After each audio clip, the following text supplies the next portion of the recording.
Welcome to Ultimate Sleep Doctor. Tonight, we'll journey to a land of timeless mystery. Let's consider the remarkable rise of ancient Egypt, a civilization shaped by the predictable rhythms of the Nile and the precise calculations of its people. Their understanding of astronomy and mathematics allowed them to build monumental structures, aligning them with the movements of the stars. It's a powerful reminder that even the grandest achievements begin with patient observation and a deep connection to the natural world. If you find these explorations soothing, please consider liking this video and subscribing to Ultimate Sleep Doctor. Together, we can soothe more wandering minds, one peaceful night at a time. Just breathe. Let your thoughts drift like the shadows lengthening across the sand. Let's begin. The sun, a warm and steady presence in the Egyptian sky, began its slow ascent, painting the eastern horizon with hues of apricot and rose. For the ancient Egyptians, this daily ritual wasn't just about marking the time. It was intrinsically linked to the rhythm of life, a rhythm dictated entirely by the Nile River. The Nile wasn't simply a river. It was the very lifeblood of Egypt, a colossal artery nourishing not just bodies but entire civilizations. Its predictable flooding, a phenomenon so reliable it was almost a divine decree, was the cornerstone of their agriculture, the foundation upon which their magnificent temples, bustling cities, and complex society were built. The secret to the Nile's remarkable behavior lay in a geological process unfolding over millions of years.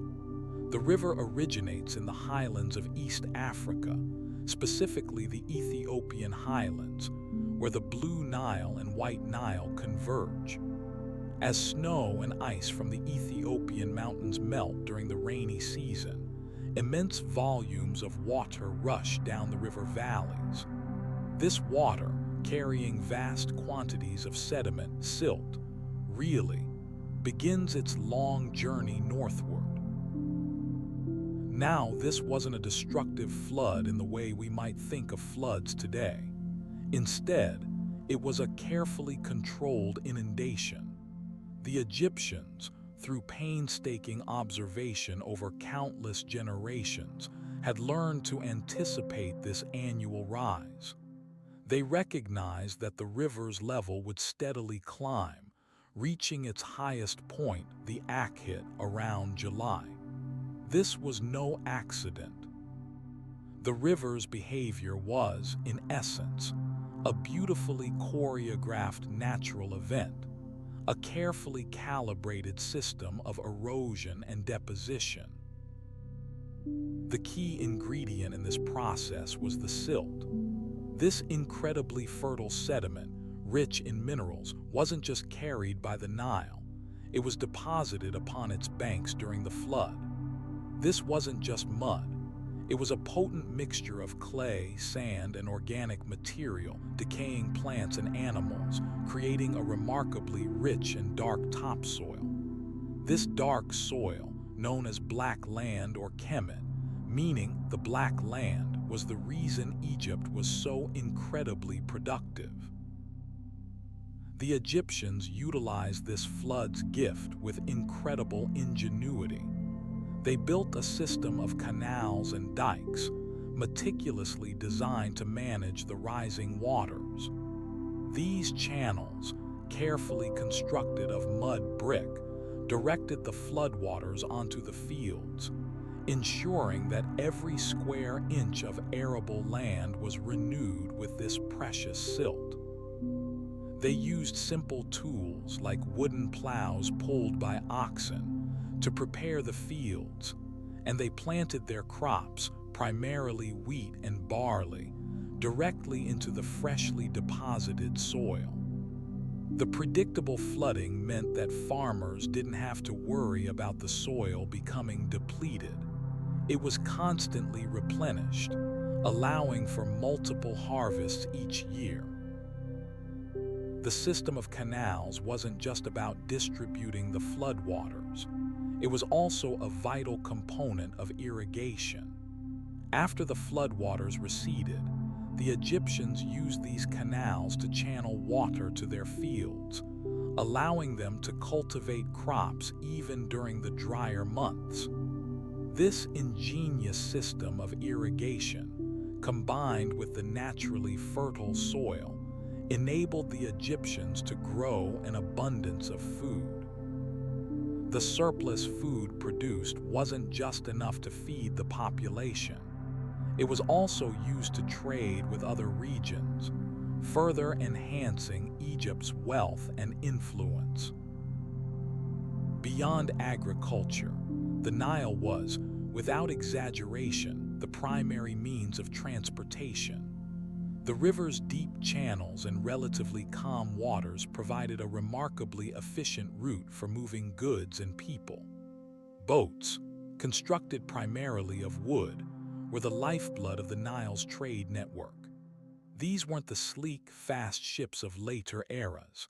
They were robust vessels, often steered with a long wooden oar and propelled by a smaller paddle, allowing them to navigate the currents with surprising agility.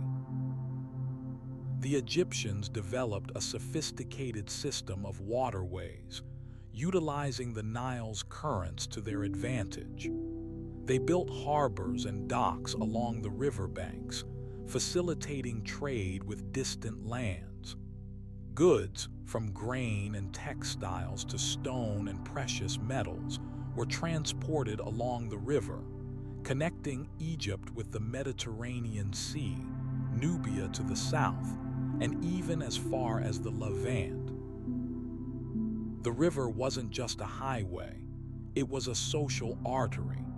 People traveled up and down the Nile for religious pilgrimages, to visit family, or simply to experience the beauty of the landscape.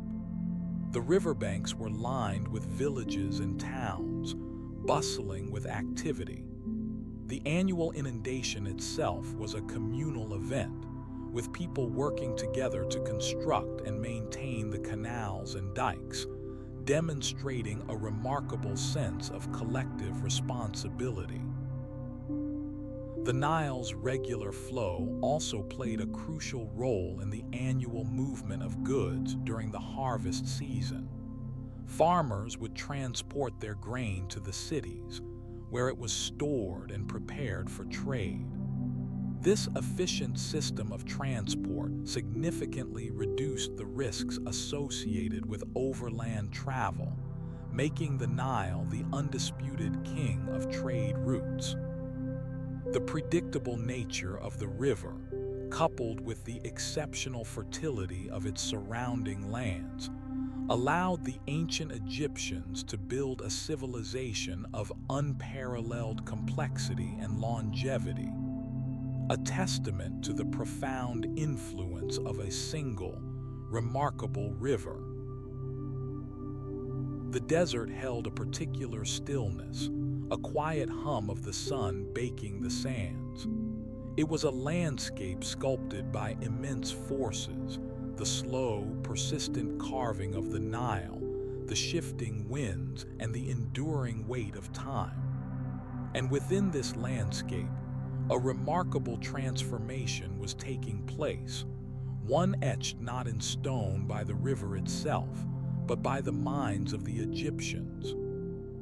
The seeds of this change were sown long before the pyramids rose, during the pre-dynastic period, a time when Upper and Lower Egypt were gradually uniting under the leadership of increasingly powerful chieftains.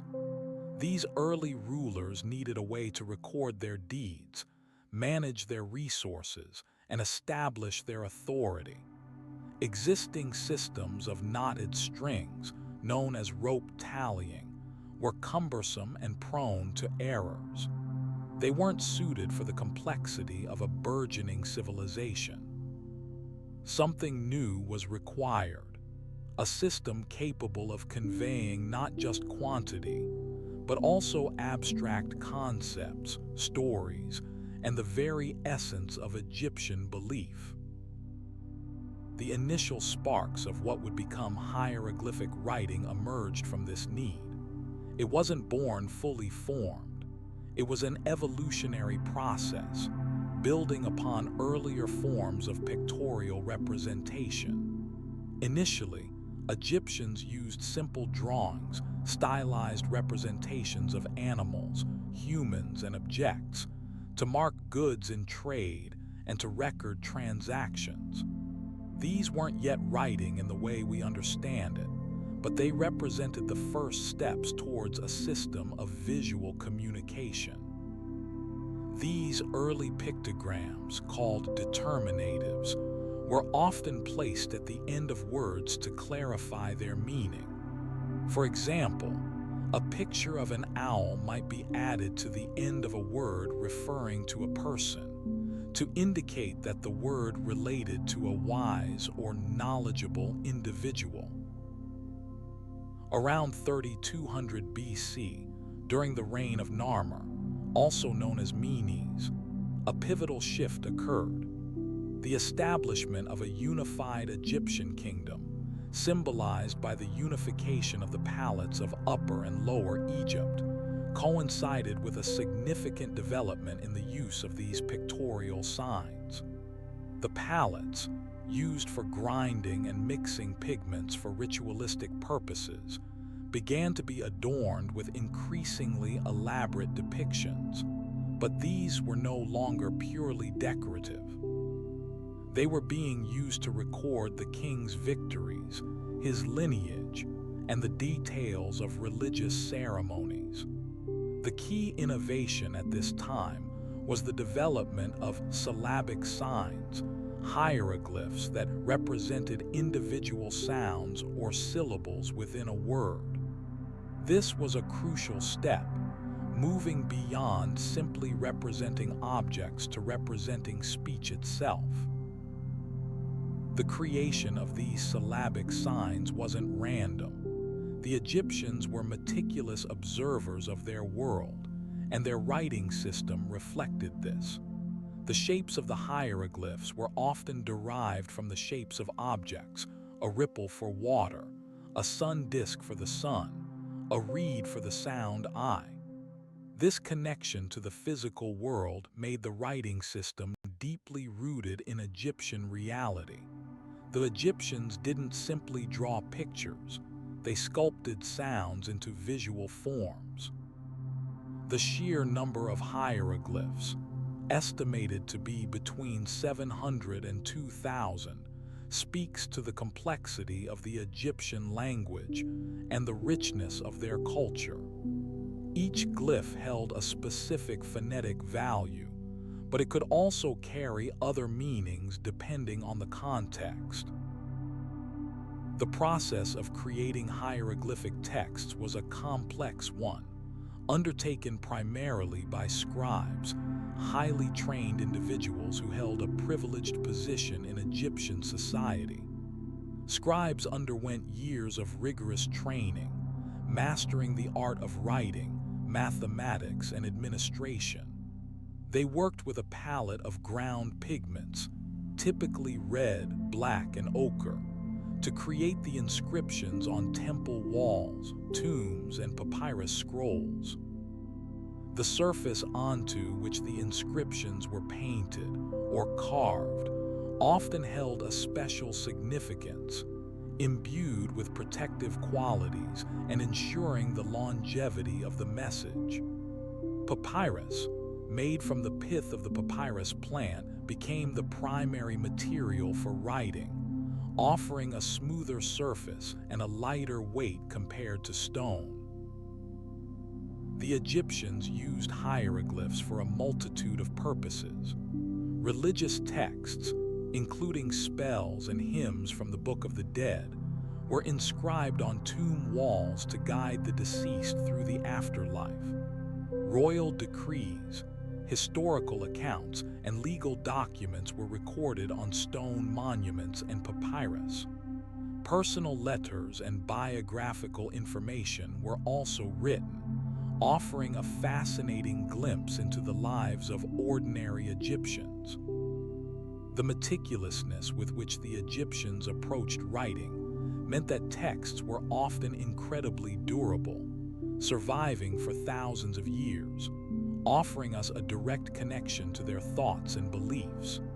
The development of cursive hieratic script, a more simplified and flowing form of hieroglyphs, emerged as a faster and more practical script for everyday writing on papyrus. Later still, Demotic script, an even more abbreviated form, was developed for administrative and commercial purposes. It's important to note that hieroglyphs weren't solely used for formal inscriptions. They were frequently incorporated into decorative elements, adding beauty and symbolic meaning to jewelry, pottery, and furniture. The use of hieroglyphs extended beyond mere communication. It was deeply intertwined with Egyptian religion, art, and identity. The very act of writing was considered a sacred act, a way to connect with the gods and to ensure the continued existence of the individual in the afterlife. The complex nature of the hieroglyphic system, with its combination of phonetic and ideographic signs, demonstrated the intellectual prowess of the ancient Egyptians and their extraordinary ability to translate their world into a lasting, beautiful, and powerfully meaningful form of communication. The legacy of hieroglyphs continues to fascinate and inspire us today, a testament to the enduring power of the human mind and its ability to shape and record the history of civilizations. The Great Pyramid of Giza, a monumental achievement of the ancient world, wasn't built by magic or a legion of mythical creatures. It was constructed through a remarkably sophisticated, though largely unsolved, combination of engineering, logistics, and what we now understand to have been a highly organized workforce. While we can't definitively say exactly how every single stone was placed, archaeological evidence and scientific analysis have begun to piece together a compelling picture of the techniques employed during its construction, primarily during the reign of Pharaoh Khufu. The sheer scale of the undertaking, over 2.3 million blocks of stone, many weighing upwards of 2.5 tons, demands a rigorous examination of the methods utilized. The primary material was limestone, quarried predominantly from nearby Giza, but also included granite from Aswan, over 800 kilometers to the south. Transporting these materials and then raising them to unprecedented heights presented a challenge that required meticulous planning and a deep understanding of physics. The most widely accepted theory centers around the use of ramps. These weren't, as often portrayed, single, massive, sweeping structures. Instead, the Egyptians likely employed a system of multiple, smaller ramps built from mud, brick, and rubble, strategically positioned around the pyramid's core. These ramps would have gradually increased in angle as they rose, facilitating the movement of blocks upwards. The exact configuration of these ramps remains a subject of ongoing research. Some archaeologists propose a spiral ramp system, curving around the pyramid's sides, while others favor a series of terraces, each supporting a separate ramp. The prevailing view now leans towards a combination of both, with ramps built and dismantled as the pyramid grew. The technology for moving the blocks themselves was equally important. The most common method appears to have been sledges. Large, wooden sledges, lubricated with water to reduce friction, were pulled by teams of workers. The ground in front of the sledges would have been carefully prepared, likely wetted down to provide a smoother surface.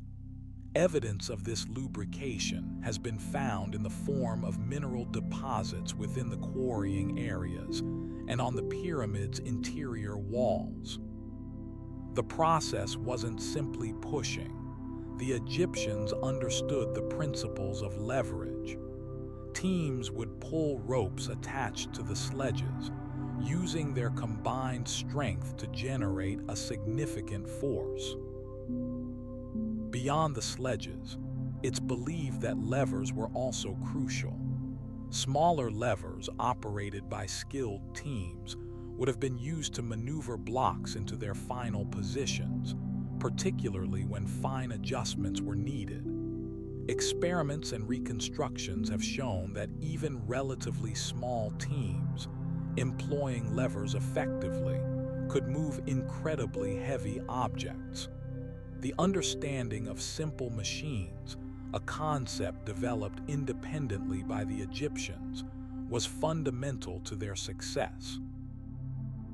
The precision with which the stones were fitted together is perhaps the most astounding aspect of the Great Pyramid. The blocks weren't just stacked, they were carefully dressed and fitted with incredible accuracy. The sides of the pyramid are remarkably straight, and the joints between the blocks are incredibly tight, often less than a millimeter wide. This level of accuracy suggests a sophisticated understanding of geometry and surveying. Workers would have used plumb bobs, weighted spheres, to ensure vertical alignment, and surveying instruments to maintain horizontal levels.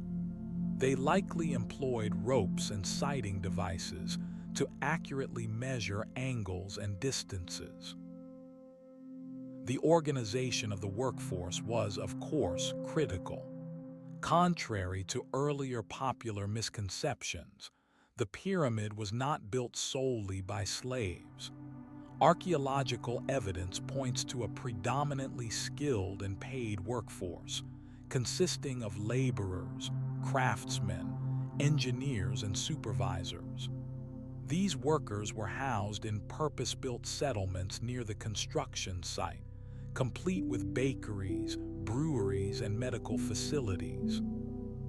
They were fed and provided with lodging, indicating a level of organization and support far beyond what a purely slave-based system would entail.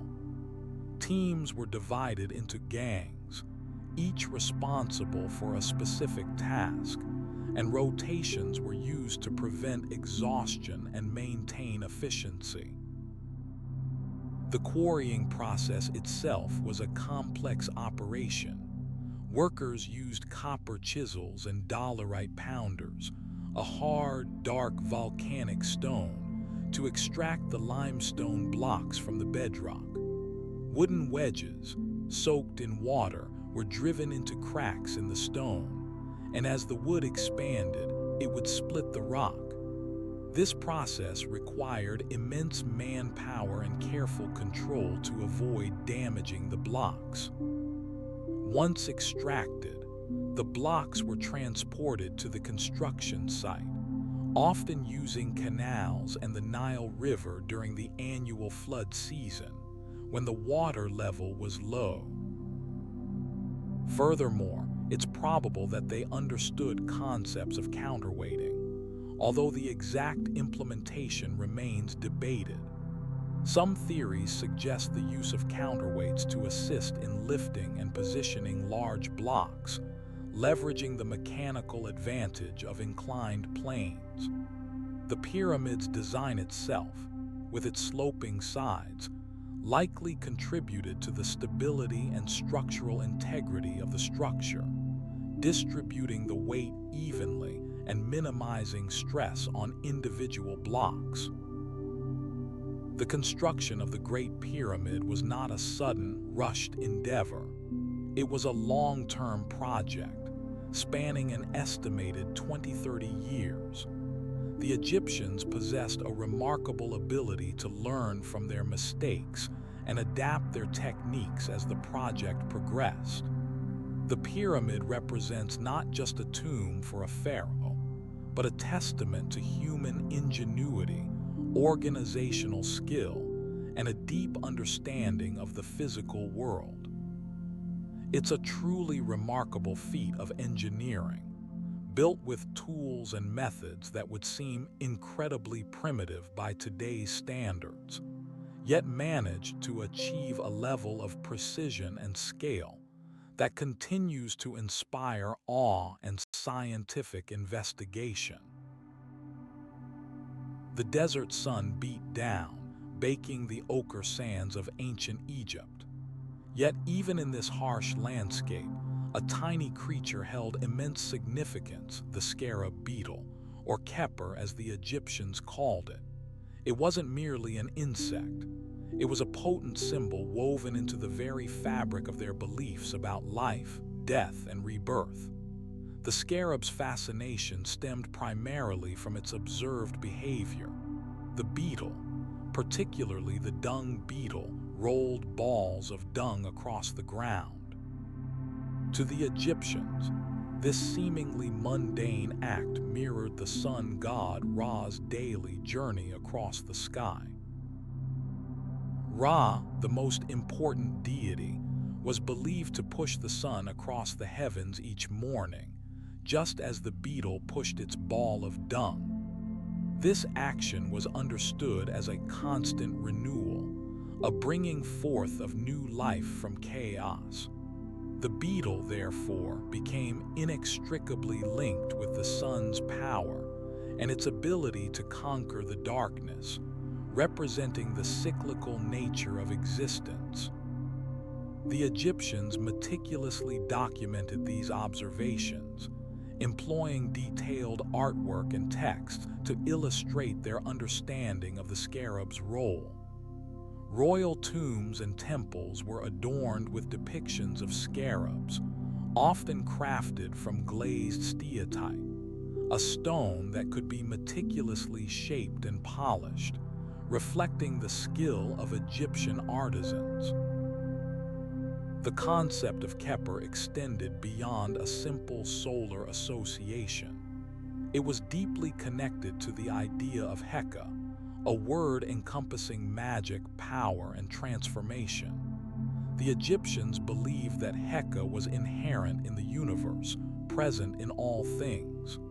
The scarab's ability to create something new from nothing, the dung ball, was seen as an analogy for the divine power to bring about change, to initiate creation, and ultimately to resurrect the deceased.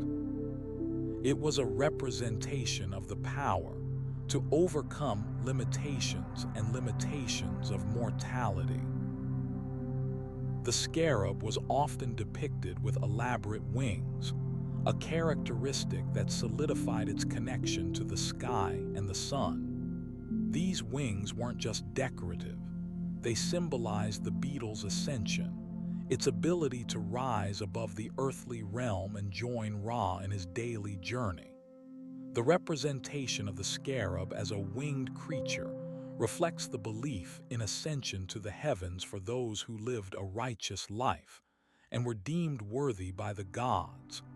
This was particularly prevalent in funerary contexts. Funerary practices surrounding scarabs were remarkably complex. Small scarab amulets, often made of faience, a glazed ceramic material that could be produced in vibrant blues, greens, and yellows, were frequently placed over the heart of the deceased during mummification. This was a crucial step. The Egyptians believed that during the weighing of the heart ceremony in the afterlife, the deceased's heart would be weighed against the feather of man, representing truth and justice. If the heart was lighter than the feather, indicating a life lived in accordance with divine principles, the individual would be granted access to the afterlife. However, if the heart was found to be burdened with sin, weighed down by wrongdoing, it would be devoured by the monstrous Amit, a creature with the head of a crocodile, the forequarters of a lion, and the hindquarters of a hippopotamus. The scarab amulet placed over the heart was intended to act as a counterweight, a tiny force to balance the scales and ensure that the deceased's heart was deemed acceptable. The amulet was meant to actively participate in the judgment, assisting the deceased in presenting a favorable image to Osiris, the god of the underworld. The scarab's association with resurrection also stemmed from its connection with the concept of Ak, the transfigured spirit, or vital force, that left the body at death and returned to animate it upon resurrection.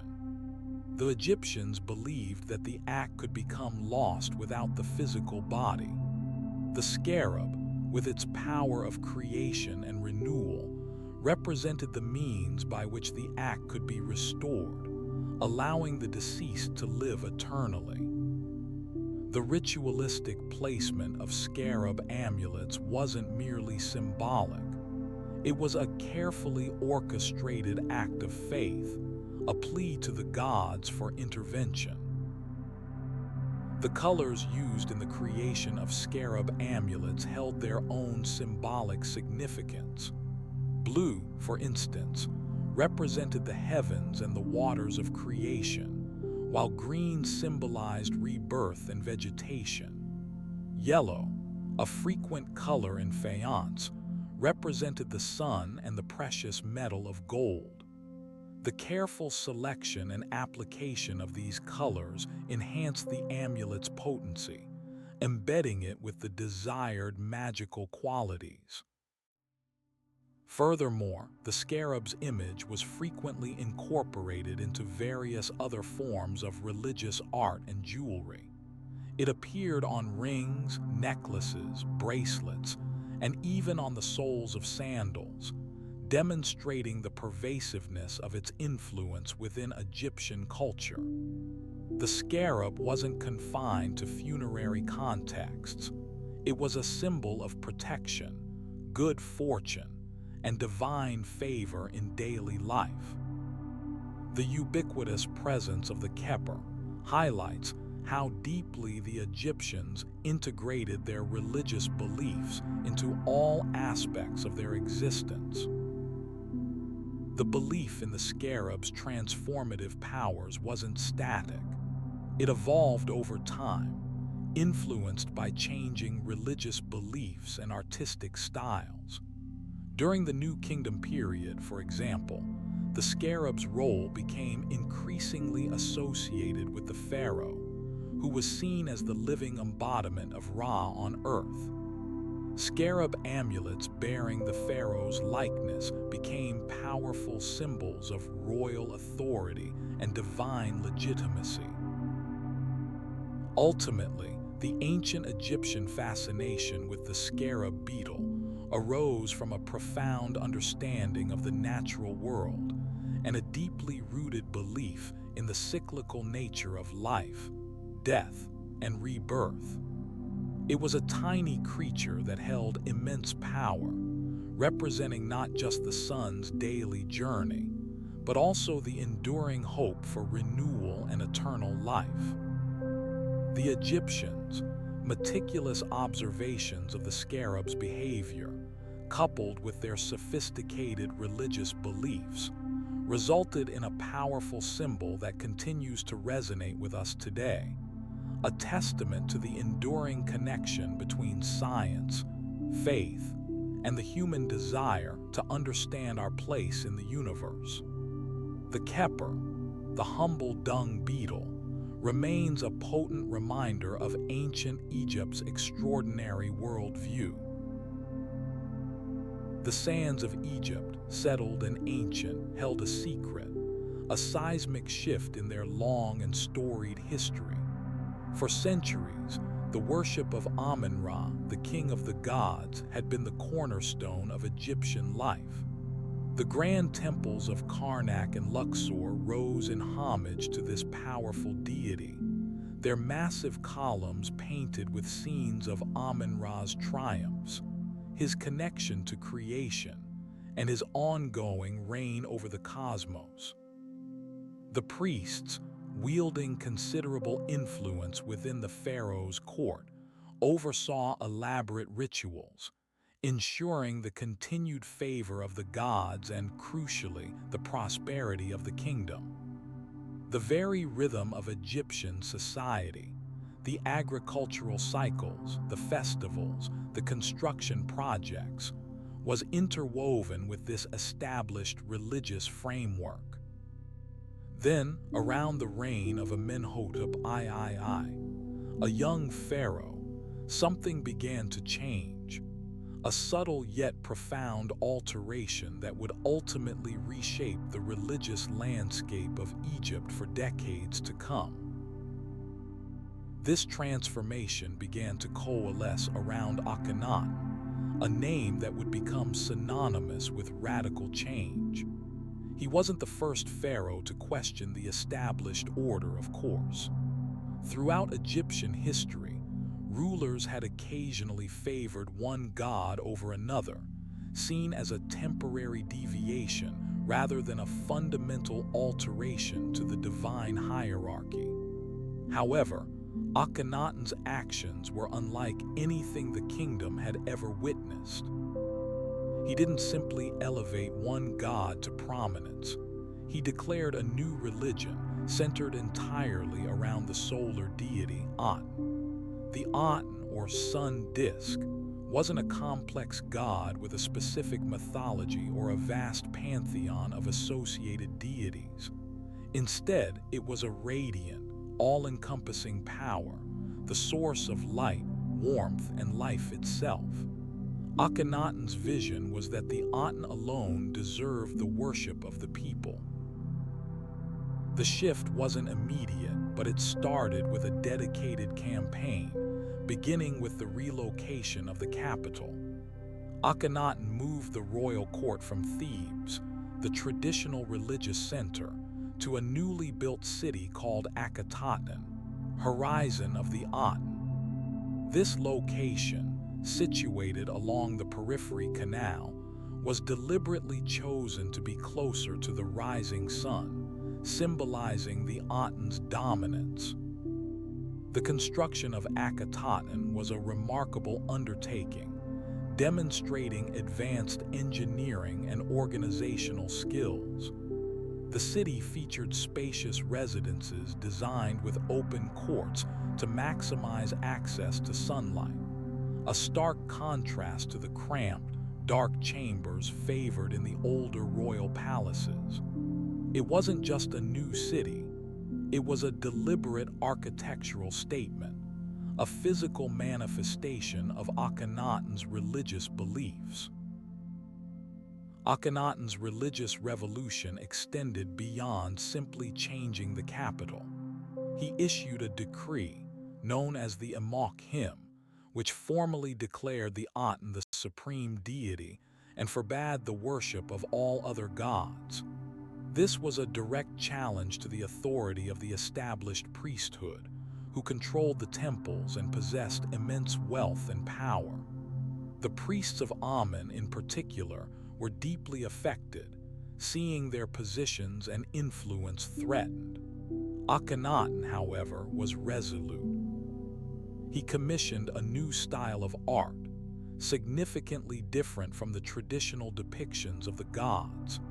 The traditional, idealized images of pharaohs and gods were replaced with elongated figures, often depicted with unusual features, sloping heads, protruding bellies, and thin limbs. These depictions, now known as the Amarna style, were intended to show the divine connection between Akhenaten and the Aten, portraying him as a conduit for the sun's life-giving rays. The changes were not limited to artistic representation. Akhenaten reformed the calendar, introducing a new system based on the solar year.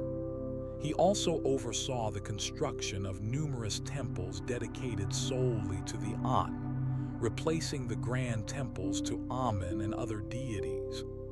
These new temples, smaller and simpler in design, focused on the direct worship of the Aten, emphasizing rituals of prayer and offering.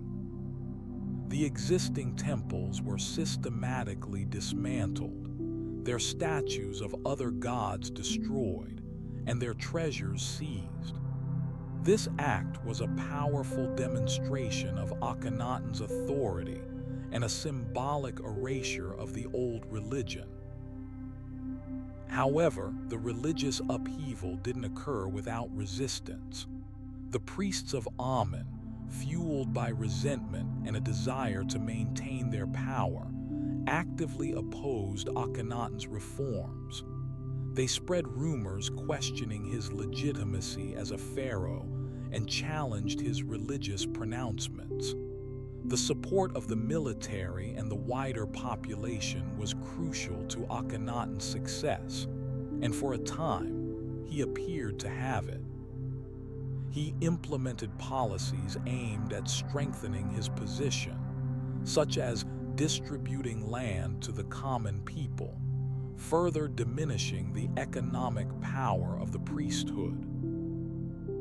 The Amarna period, despite its radical nature, left a complex and enduring legacy. While Akhenaten's religious reforms were ultimately overturned after his death, the city of Akhetaten continued to thrive for several centuries as the capital of Egypt, and his artistic style profoundly influenced later Egyptian art. The records of the time reveal a deeply divided kingdom, grappling with the profound implications of this sudden shift in religious belief. The efforts to suppress the Aten were fierce and extensive. The Amarna period serves as a fascinating case study in religious change, demonstrating the power of a single individual to challenge deeply entrenched traditions. Ultimately, Akhenaten's reign was a dramatic experiment, a bold attempt to fundamentally reshape the spiritual life of an entire nation. It's a reminder that even the most established systems, religious, political, and societal, can be vulnerable to change, particularly when driven by a passionate and determined leader. The sands of Akhetaten still hold secrets, whispering stories of a pharaoh who dared to challenge the gods and redefine the very nature of worship. The desert air hung heavy, scented with the dry dust of the Nile Valley. It was a landscape profoundly shaped by the rhythms of life and death, and at its heart lay a practice as meticulous and complex as the pyramids themselves: mummification. The ancient Egyptians believed that death was not an end, but a transition, a perilous journey to a new existence. To ensure a successful passage, the preservation of the physical body was absolutely paramount. The goal wasn't simply to prevent decay. It was to create a stable vessel, a Ka house, allowing the Ka, the life force, the personality, to reunite with the Ba, the soul, and the Ak, the blessed spirit, in the afterlife. The process, often lasting around 70 days, involved a team of skilled professionals, primarily embalmers, priests, and artisans. They operated from specialized workshops called wedded houses, literally houses of harmony, located near the river, allowing for easy access to water for cleaning and purification. The entire undertaking was deeply intertwined with religious beliefs, governed by spells and rituals designed to appease the gods and guide the deceased safely through the underworld. Initially, the process was simpler, relying on natural desiccation. The body was simply laid out in the sun and sand for several days, a technique that exploited the arid climate's ability to draw out moisture. However, this method was unreliable, leaving the body vulnerable to damage and re-decomposition. As time progressed, the Egyptians developed a much more sophisticated and elaborate system. First came the removal of the internal organs. This wasn't a violent act, but a precise and sacred one. A small incision was made on the left side of the abdomen. Using specialized hooks and instruments, the brain was carefully extracted, not through the mouth, which was considered the gateway to the soul, but through the nasal cavity. The brain was then discarded, sometimes destroyed, as it wasn't believed to be essential for the afterlife. Next, the internal organs, except for the heart, were removed. The heart, considered the seat of intelligence, emotion, and memory, was left in place. It was believed to be weighed against the feather of Mad, the goddess of truth and justice, in the hall of judgment. If the heart was lighter than the feather, the deceased was deemed worthy and granted access to the afterlife. The other organs, the liver, lungs, stomach, and intestines, were meticulously cleansed, treated with natron, a naturally occurring salt mixture to absorb moisture, and then wrapped individually in linen. They were placed in canopic jars, each dedicated to one of the four sons of Horus: Imseti, human-headed; Hapi, baboon-headed; Duamutef, jackal-headed; and Kebe-Senuf, falcon-headed, who acted as protectors of the deceased. These jars were often elaborately decorated and provided with lids shaped like the heads of the protective deities. The body itself was then treated with natron, typically a mixture of sodium carbonate, sodium bicarbonate, and sodium chloride, for approximately 40 days. This intense drying process was crucial, reducing the body's volume and inhibiting bacterial growth. The natron was packed tightly around the body, and weighted linen strips were placed over the surface to ensure complete coverage. Once the body was desiccated, it was carefully washed and examined. Any remaining soft tissue was removed using a technique known as evisceration. This wasn't always done entirely. Sometimes, a small amount of fat was left on the body, as it was believed to nourish the Ka in the afterlife. The body cavity was then stuffed with linen, sawdust, or other materials to restore a more lifelike shape. Finally, the meticulously dried body was meticulously wrapped in hundreds of yards of linen bandages. Each layer was carefully applied, often with the assistance of amulets, small charms believed to offer protection and good fortune in the afterlife. These amulets, such as the scarab beetle, representing rebirth and regeneration, the Jed pillar, stability, and the Ankh, life, were strategically placed within the wrappings. The wrapping process was accompanied by continuous incantations and prayers, invoking the protection of the gods. The finished mummy was then placed within a decorated sarcophagus, a stone coffin designed to safeguard the remains. The sarcophagus itself was adorned with religious scenes and images intended to guide the deceased through the trials of the underworld. The mummy was then transported to the tomb, a final resting place filled with provisions, furniture, clothing, and other items believed to be needed in the afterlife.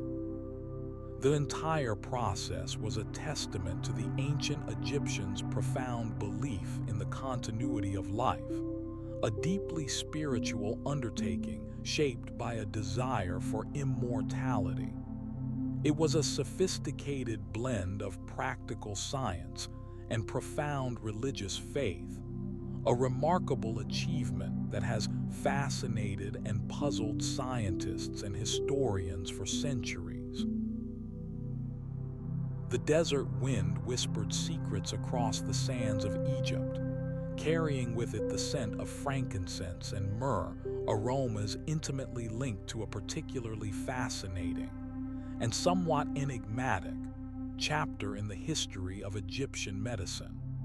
For centuries, the focus of Egyptian healing had been firmly rooted in the established pantheon of gods and goddesses, with Imhotep, the architect and physician, holding a revered, if somewhat limited, role.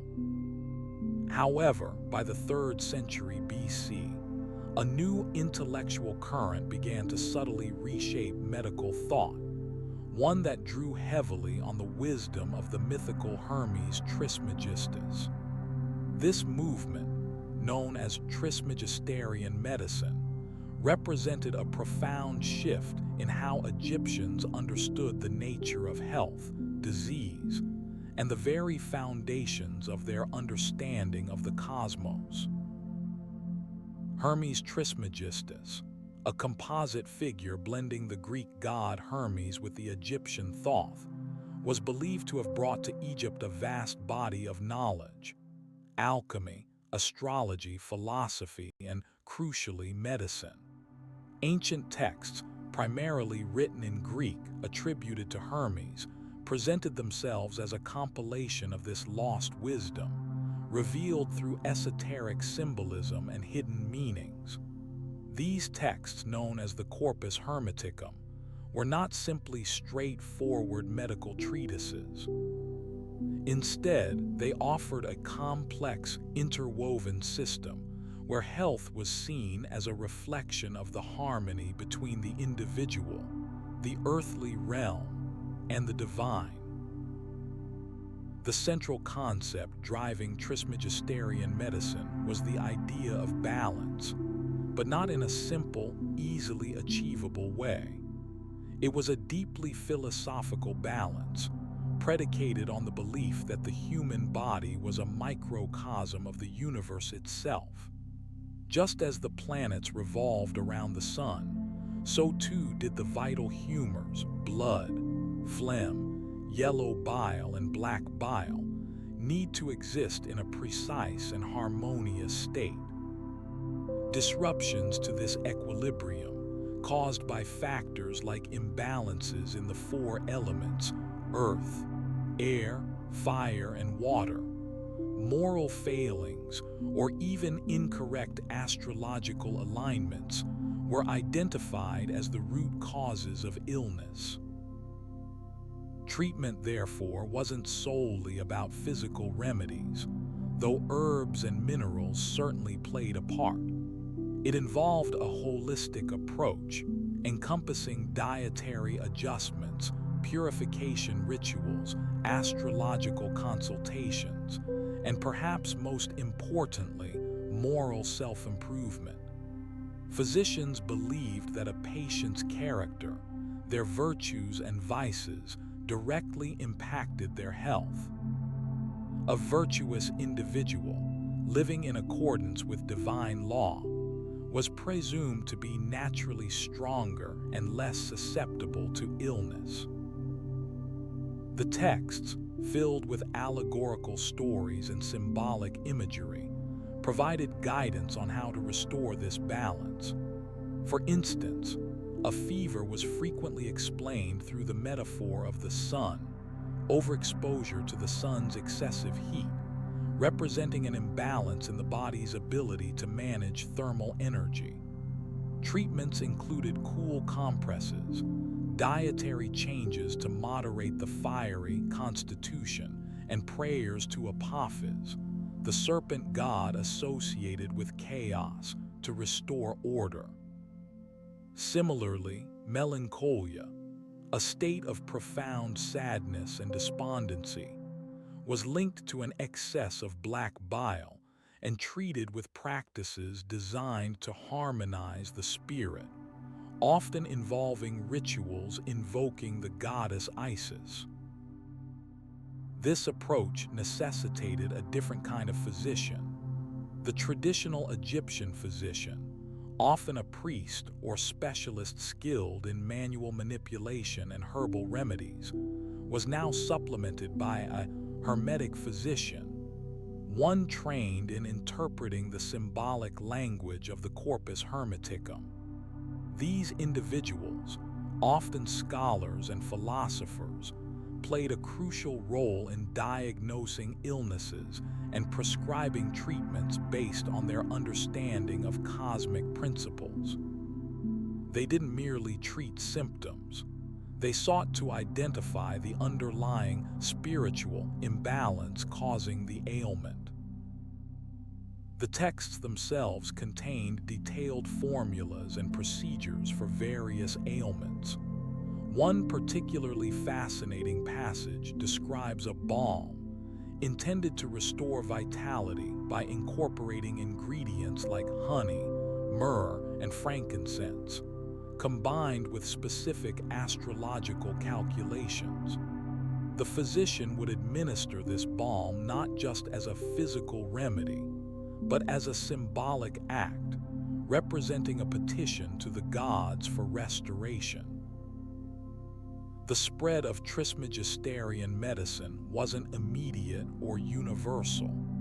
It primarily flourished within the Ptolemaic kingdom, 300–530 BC, particularly among the educated elite and in Alexandria, the vibrant center of Hellenistic learning. The Greek language of the corpus hermeticum naturally facilitated its adoption within this cosmopolitan environment. However, it coexisted alongside the older, more established Egyptian medical traditions, sometimes blending elements of both. The emphasis on balance and the interconnectedness of the human body with the cosmos offered a sophisticated perspective that resonated with a growing number of individuals. Interestingly, the movement wasn't entirely devoid of Egyptian religious elements. While heavily influenced by Greek philosophy, Trismegisterian physicians still consulted with Egyptian deities and incorporated aspects of Egyptian religious practices into their treatments. The use of amulets, for example, remained common, reflecting a belief in the protective power of divine symbols.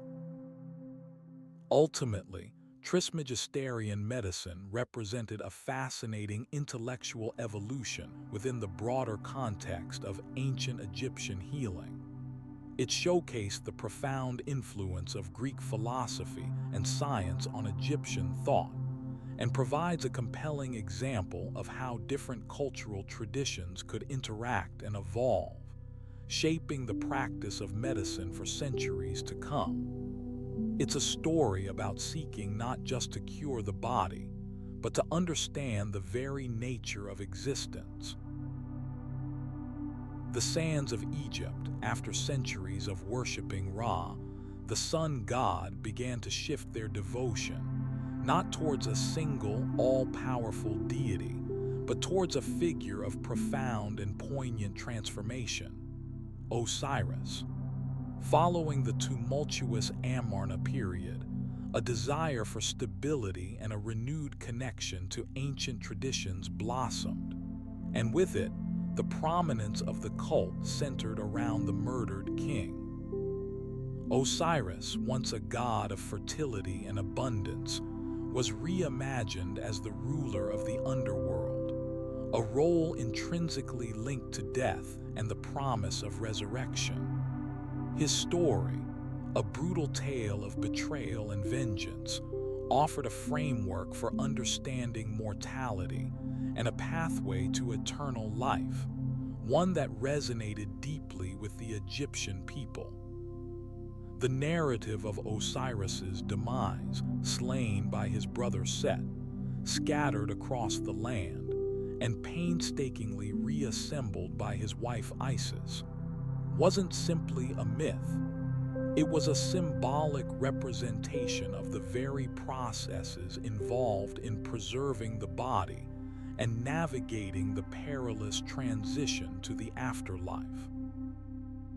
The crucial element within the Osiris cult was the concept of Juet, the perilous realm of the dead. This wasn't a simple afterlife. It was a landscape of immense darkness, populated by demons, monstrous creatures, and trials designed to test the deceased's worth. The deceased, represented by the Ka, a person's vital life force, and the Ba, a soul represented as a bird with a human head, capable of leaving the body, embarked on a lengthy journey through the Juet, guided by spells and prayers inscribed on amulets and coffin walls. These texts, particularly from the pyramid texts and coffin texts, functioned as a sort of road map, providing instructions and protection against the dangers encountered. The spells weren't merely incantations. They were believed to possess inherent power, capable of warding off evil spirits and influencing the forces of the underworld. Isis, as the devoted wife and queen, played an extraordinary role. Her unwavering determination to recover her husband's body, even transforming herself into a crocodile to navigate the Nile and retrieve his scattered remains, wasn't just a beautiful story. It mirrored the intense physical and chemical processes employed in mummification. Isis's actions, coupled with her magical abilities, symbolized the careful preservation of the body, the removal of moisture, the application of natron salt to desiccate the tissues, the wrapping in linen, all aimed to prevent decay and maintain the integrity of the corpse, ensuring the Ka and Ba could properly recognize and reunite with it. The process itself was meticulously documented, reflecting a profound scientific understanding, albeit expressed through religious belief, of the biological changes occurring during decomposition. The deceased's journey through the Juet was structured around a series of judgments. Eventually, the soul arrived before Osiris, seated on his throne, alongside his sister Isis and their son Horus. Here, the heart of the deceased, representing their moral character, was weighed against the feather of Man, representing truth, justice, and cosmic balance.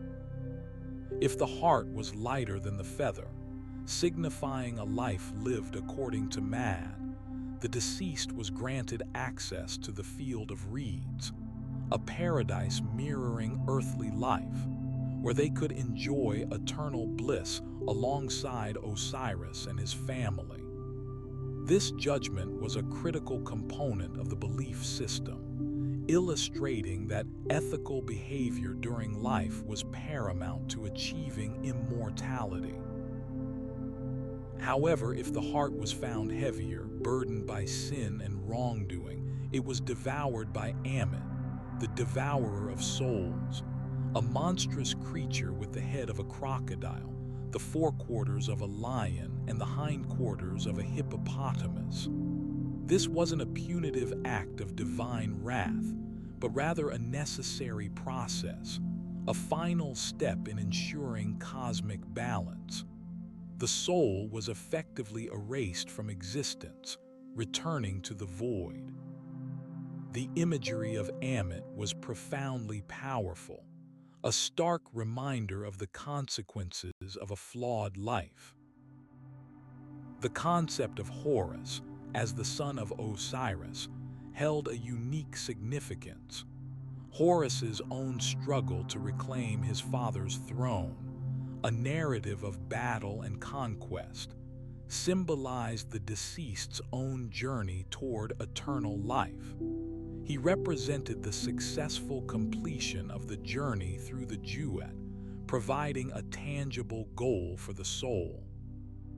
The eventual triumph of Horus over Set was not simply a victory of good over evil, but a process of integration and harmonization. The deceased needed to achieve a similar state of wholeness to enter the field of reeds.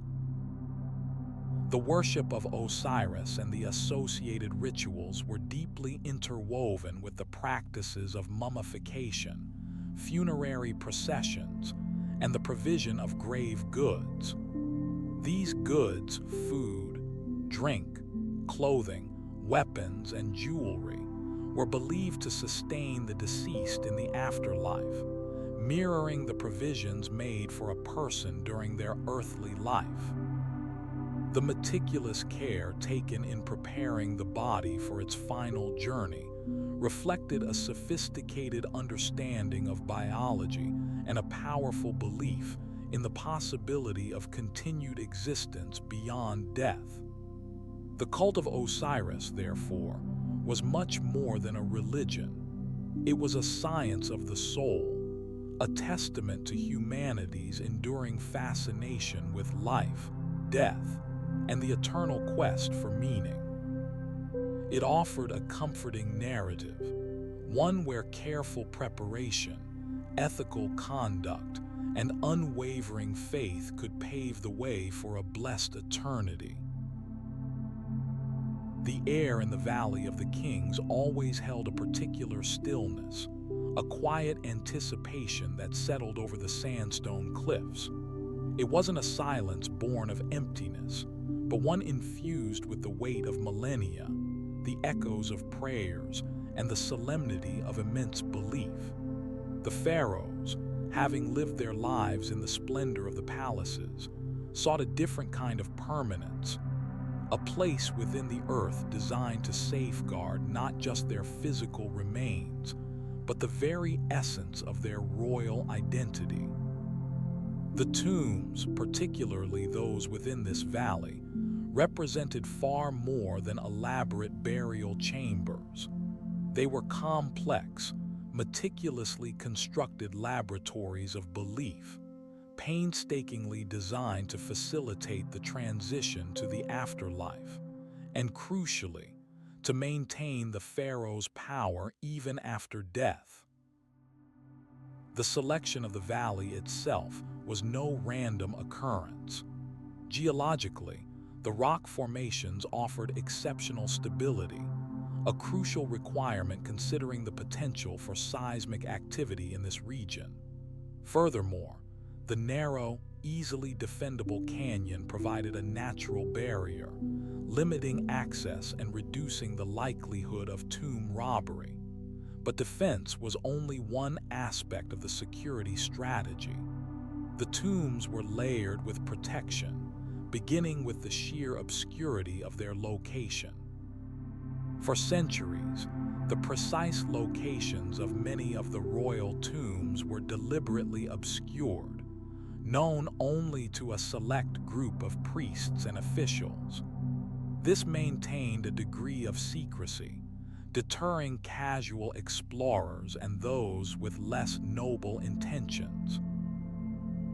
The construction of each tomb was a colossal undertaking, involving thousands of skilled laborers, stonemasons, carpenters, painters, and artists who toiled for years, often under the watchful eyes of master architects and overseers.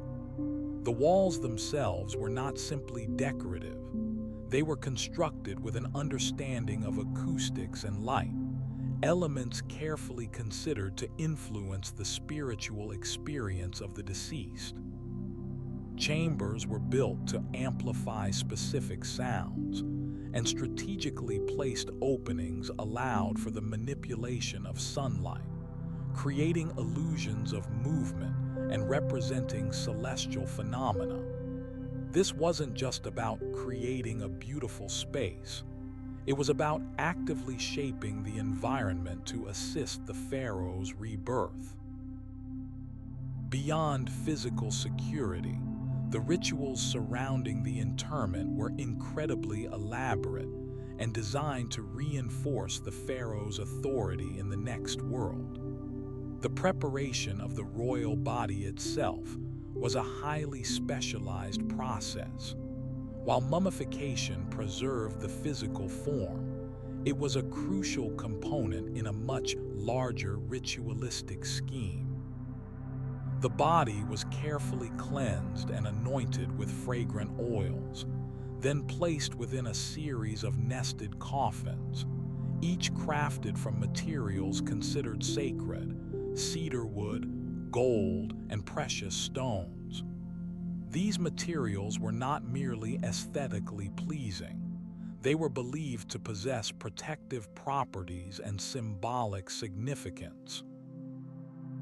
The burial chamber itself was the heart of the operation, typically featuring a sarcophagus, often made of granite, to house the innermost coffins.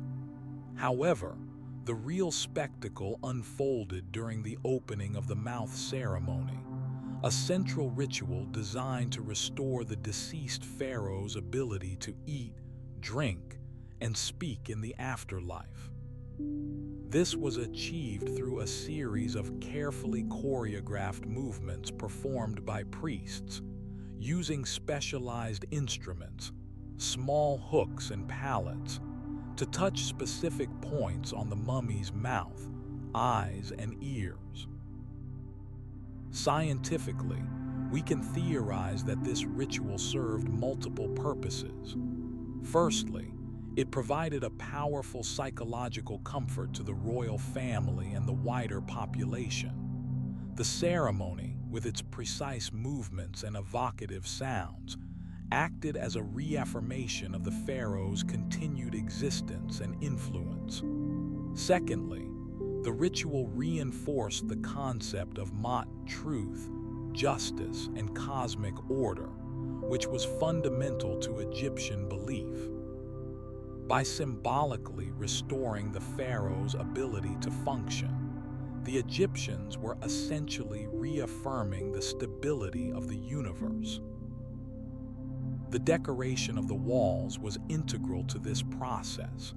Scenes depicting the pharaoh's life, his triumph, and his journey through the underworld were painted with astonishing detail. These images were not simply decorative.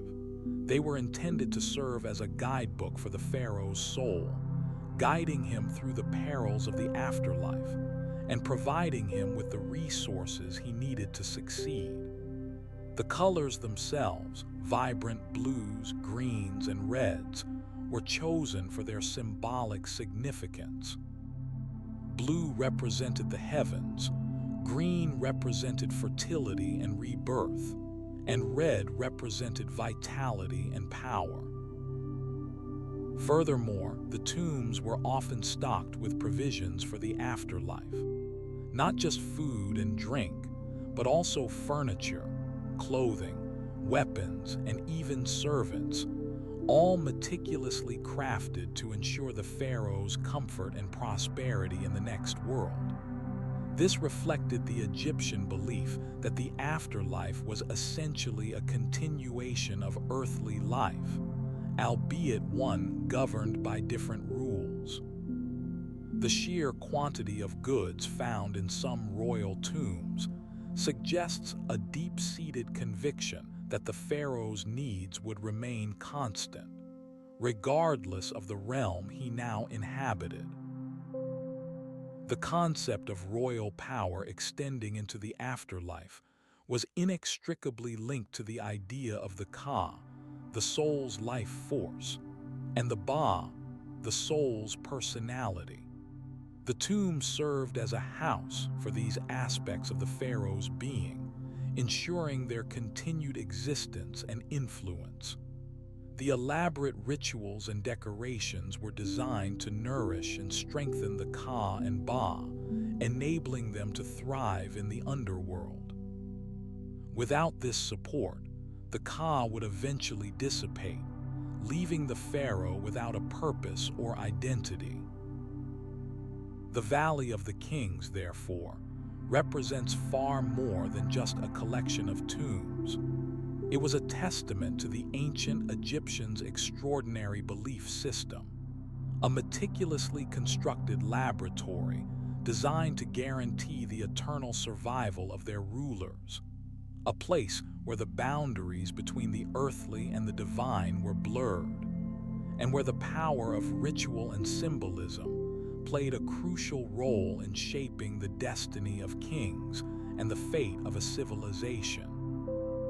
The ongoing scientific study of these spaces continues to offer invaluable insights into the beliefs and practices of this remarkable culture. The desert sun, though fading, still cast long, warm shadows across the sands of ancient Egypt. The air, thick with the scent of incense and the echoes of prayers, held a secret, a glittering reflection of the pharaoh's power and the enduring beliefs of a remarkable civilization. For millennia, the people of Egypt didn't just build magnificent temples and tombs. They meticulously crafted objects of incredible beauty and profound symbolism, primarily in the form of jewelry. This wasn't simply adornment. It was an integral part of their worldview, a way to connect with the gods, and a tangible representation of their status. The materials they chose, gold, lapis lazuli, carnelian, and many others, each held its own significance, reflecting the resources of the land and the spiritual qualities they hoped to embody. Gold, of course, was the most prized of all. It wasn't just valuable as a metal, it was intrinsically linked to the sun itself, the creator god Ra. The Egyptians believed gold possessed inherent magical properties, capable of warding off evil and ensuring immortality. Working with gold was a sacred act, demanding reverence and specialized skills. The metal wasn't simply mined, it was carefully extracted from its telluric source, believed to be imbued with the spirit of the earth. Gold's malleability, its ability to be shaped, was equally remarkable. Egyptian artisans developed sophisticated techniques, including hammering, annealing, heating to soften and reshape, and casting to transform the raw metal into intricate necklaces, bracelets, rings, and even elaborate pectorals worn over the chest. The color itself, a rich, radiant yellow, was symbolic of rebirth and eternal life. The composition of Egyptian gold wasn't always pure. It was often alloyed with other metals like copper and silver, sometimes intentionally, to modify its color and improve its workability. Trace elements present in the gold could even influence the final hue, offering a subtle, yet significant artistic variation. Beyond gold, the Egyptians were captivated by the vibrant blues and deep purples of lapis lazuli. This gemstone, sourced from distant mountains of Afghanistan, was an extraordinarily difficult and costly material to obtain. Its striking color, a mesmerizing blend of blue and violet, represented the heavens, the Nile River, and the Eye of Horus, a powerful protective symbol. Lapis lazuli was often carved into beads, scarabs, and other small shapes, then embedded within gold or silver settings. The stone's inherent hardness, A Mohs hardness of approximately 5 made it ideal for creating durable jewelry. The lapis lazuli was not merely cut, it was carefully polished to reveal its inherent brilliance, enhancing its captivating appearance. Scientific analysis of ancient lapis lazuli reveals the presence of trace elements such as copper and sulfur, which contribute to the stone's characteristic color. These elements were likely present naturally within the ore, and the Egyptian artisans were skilled at identifying and exploiting these variations to create a range of shades, from deep indigo to lighter, more turquoise hues. The mineralogical composition also reveals the stone's formation within metamorphic rocks, subjected to intense heat and pressure over millions of years. Carnelian, a reddish-orange gemstone, represented vitality and power. It was formed from silica and iron oxide, creating its warm color. Egyptians utilized carnelian extensively, shaping it into beads, amulets, and seals.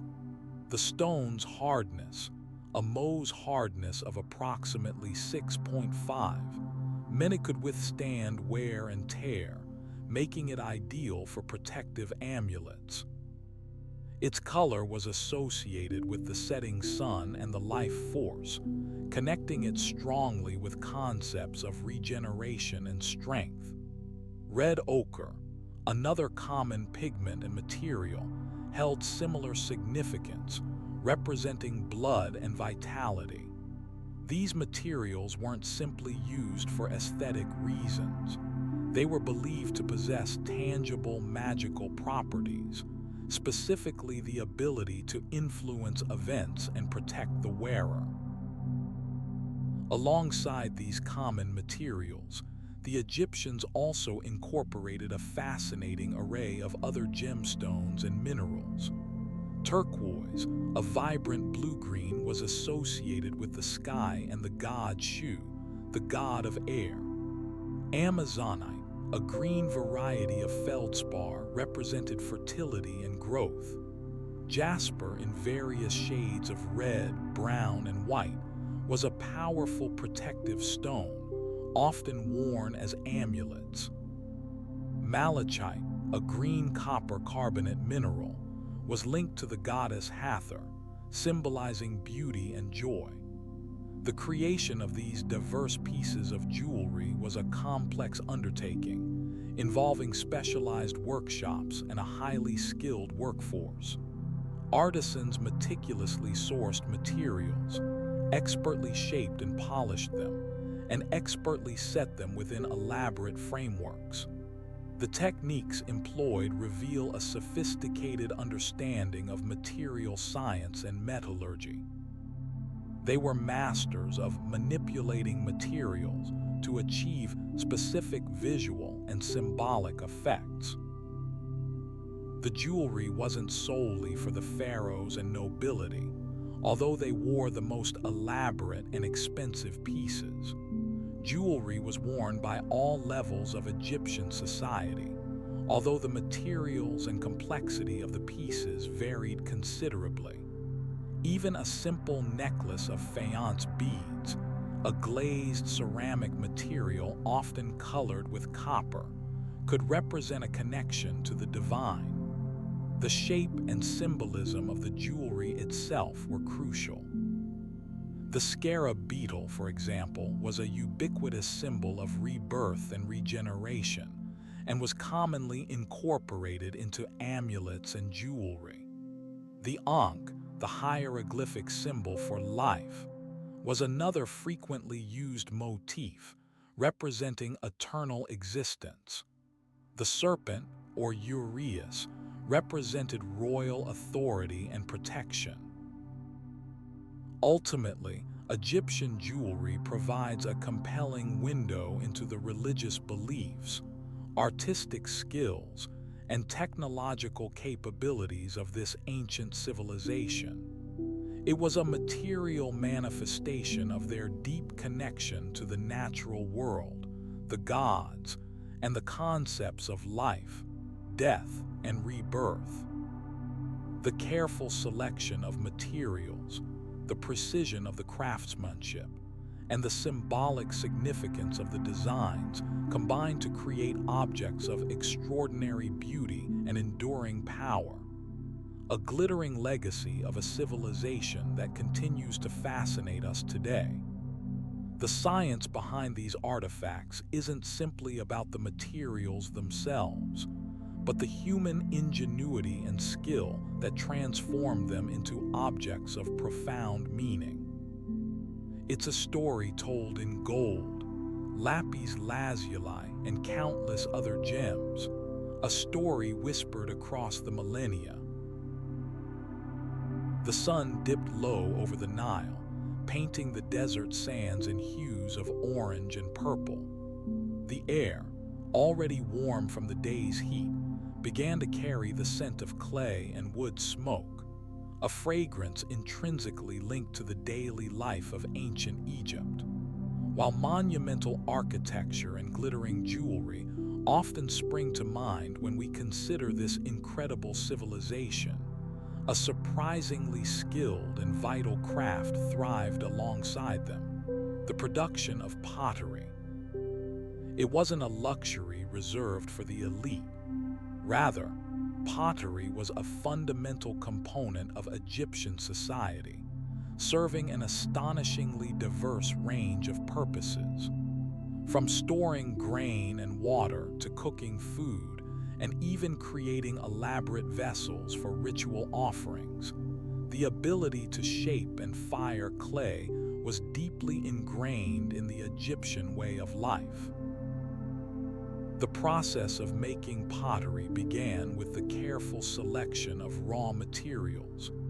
Egyptians utilized a variety of clay deposits, predominantly sourced from the Fayum region to the west of the Nile, and also from areas along the river's banks.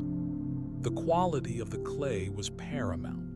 It needed to be plastic, meaning it could be molded without cracking, and capable of withstanding the intense heat of the firing process.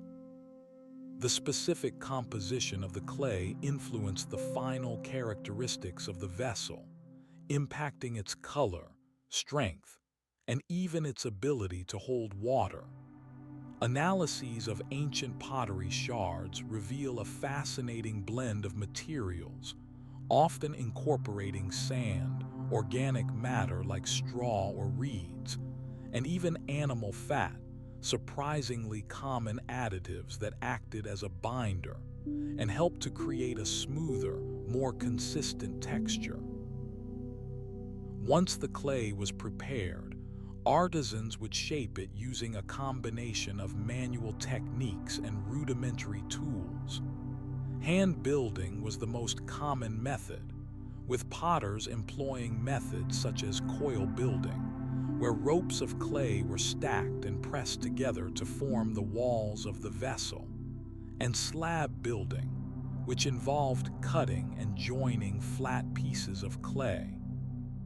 Larger vessels, particularly those intended for storage, often utilized the pinch pot method, where a ball of clay was slowly squeezed and rotated to create a hollow form. These techniques were remarkably efficient, especially considering the absence of mechanized tools.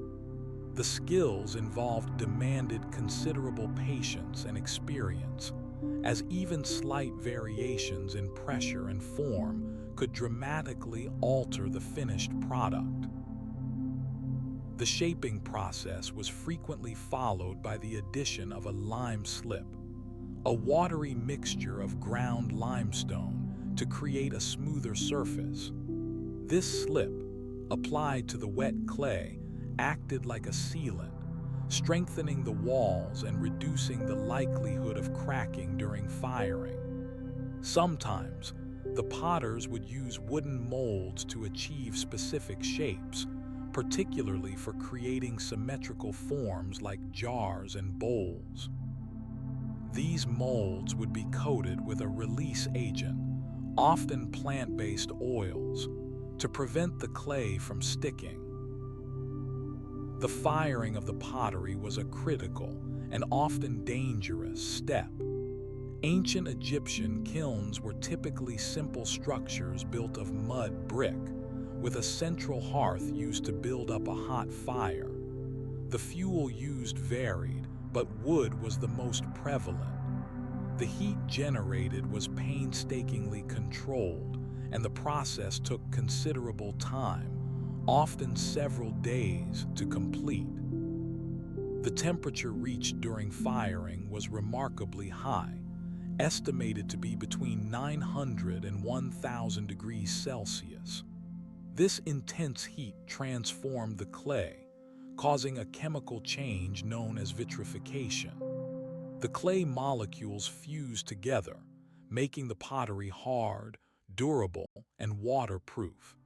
It's important to note that the color of the finished pottery was heavily influenced by the temperature of the firing, as well as the presence of metallic oxides in the clay. Beyond its functional purpose, Egyptian pottery was renowned for its incredibly diverse and elaborate decorative styles. These weren't merely aesthetic embellishments.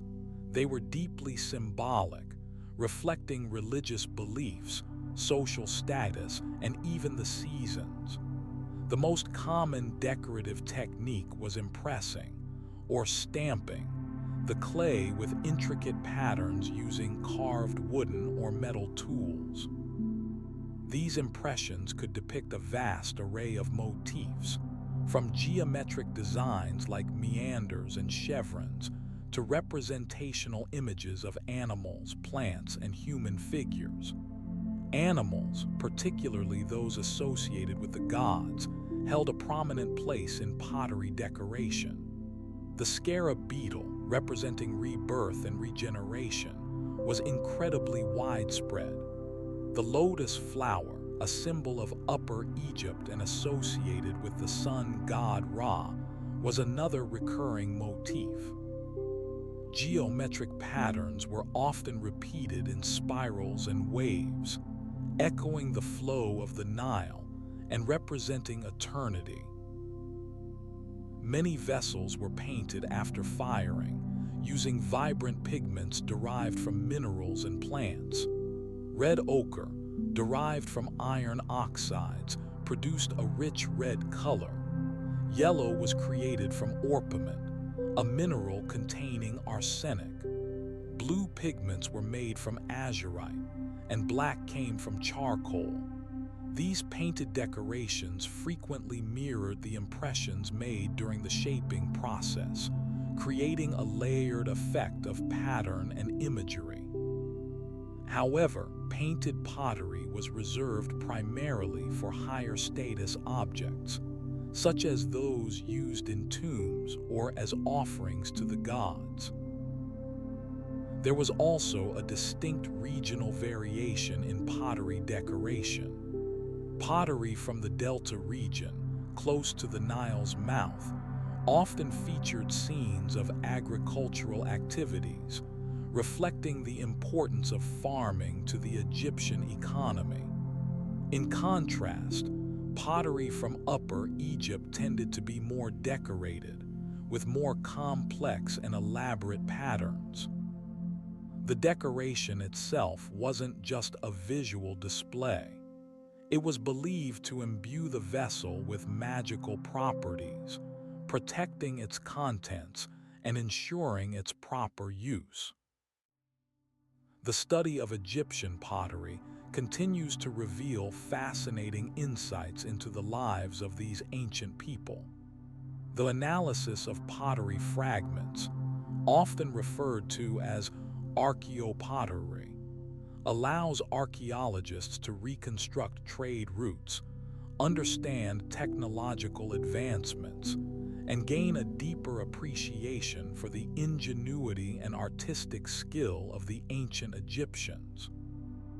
It reminds us that even the most commonplace objects can hold a wealth of information, telling stories of daily life, religious belief, and artistic expression, spanning thousands of years.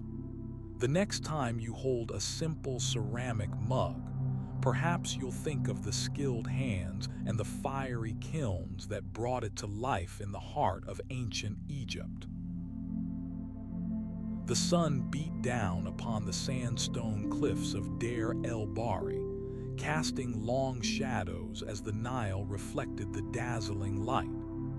Hatshepsut, the female pharaoh, stood surveying the magnificent temple complex she was building, a testament to her power and a declaration to the gods, and to a world that often questioned a woman holding such authority. But behind the grand vision, behind the meticulously planned trade expeditions and the towering obelisks, lay a crucial and quietly powerful figure, Senenmut. He wasn't a warrior king, nor a famed general, yet his influence permeated every aspect of Hatshepsut's reign, shaping not just the physical landscape, but the very foundations of her success. Senenmut, originally a stonemason, rose to become her chief architect, royal administrator, and some historians believe a close confidant and perhaps a lover. Examining the evidence, we can reconstruct a remarkably complex and fascinating relationship, one that remains a source of ongoing scholarly debate. Initially, Senenmut's rise was a gradual, almost astonishing ascent. He began as a relatively minor official, overseeing the construction of various royal structures. However, Hatshepsut quickly recognized his exceptional talent and organizational skills. She entrusted him with increasingly important projects, starting with the erection of chapels dedicated to Amun, the king of the gods, and then moving onto the grand temple at Karnak. He didn't simply execute orders, he innovated. He expanded the existing temple complex, adding colossal columns adorned with detailed bas-reliefs depicting the god Amun-Re in all his glory. These weren't just decorations. They were strategically placed to maximize the temple's religious significance and, arguably, to visually assert Hatshepsut's legitimacy. The sheer scale of these additions demanded a vast workforce, which Senenmut managed with an impressive efficiency, likely utilizing a combination of skilled craftsmen, conscripted labor, and a network of suppliers. Beyond architectural projects, Senenmut was instrumental in managing the royal economy. Hatshepsut's reign was marked by an unprecedented period of economic prosperity, largely due to her ambitious trade expeditions, particularly the voyage to the land of Punt, a mysterious region rich in incense, myrrh, ebony, gold, and exotic animals.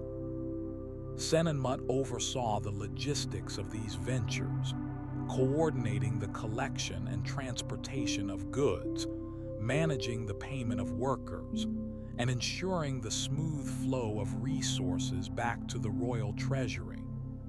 Evidence suggests he controlled significant port facilities, most notably the port of Pyrameses, the royal palace built on the Red Sea, making him a key figure in facilitating trade with distant lands. This control wasn't simply about profit. It was about securing Egypt's position as a major player in the ancient world, a position Hatshepsut skillfully leveraged for the benefit of her kingdom. The temple at Deir el-Bahri itself offers a tangible manifestation of Senenmut's influence. The design, with its terraced levels and colonnades, is a remarkable achievement in architectural engineering, but the precision and scale of the construction, the sophisticated water management system, a necessity in the arid climate, and the incredibly detailed carvings all speak to Senenmut's meticulous planning and organizational prowess.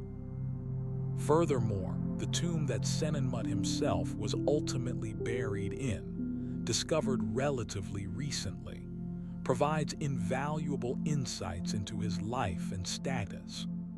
The tomb, while relatively modest compared to those of pharaohs, is lavishly decorated with scenes of Senenmut offering gifts to the gods, emphasizing his role as a pious and powerful official. The quality of the stonework, the inclusion of various statuettes, and the careful arrangement of objects all indicate that this was a deliberate and significant burial, reflecting the esteem in which he was held. There's considerable debate about the nature of the relationship between Hatshepsut and Senenmut.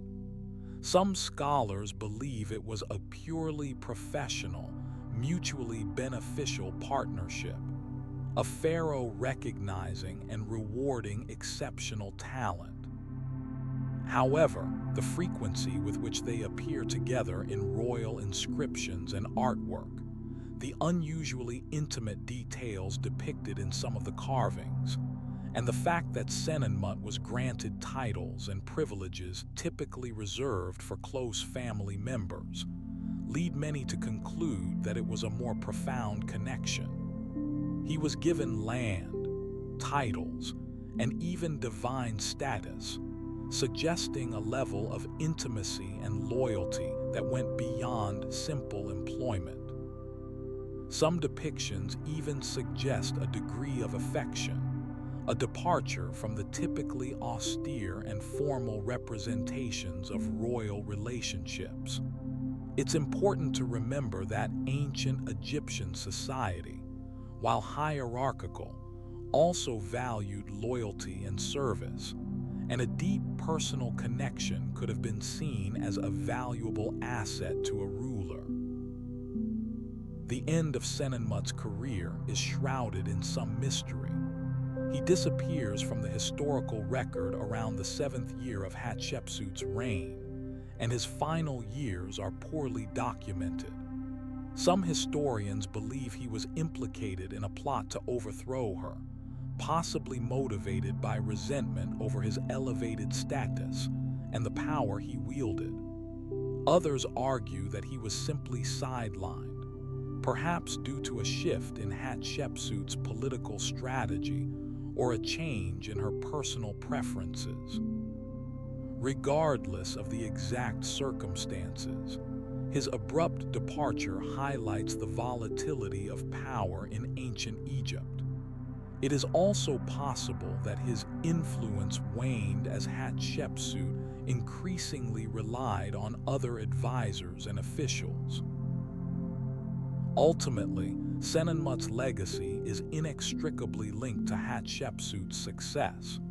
He was more than just an architect and administrator. He was a trusted advisor, a skilled manager, and arguably a key component of her reign. His ability to manage resources, oversee ambitious projects, and maintain stability contributed significantly to Egypt's prosperity during a period of significant change. Even after his departure, the buildings and systems he had established continued to function, demonstrating the enduring impact of his work. Studying Senenmut's life and career provides a fascinating glimpse into the complexities of ancient Egyptian governance and reveals the crucial role that individuals played in shaping the course of history.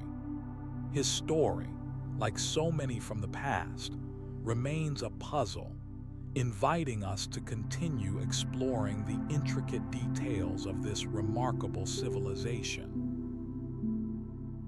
The ancient Egyptians held a profound and deeply held belief in life after death. It wasn't a simple idea of fading away, but rather a complex journey, a carefully orchestrated passage into the next realm. This belief drove much of their culture, their art, and most notably, the creation of what we now know as the Book of the Dead.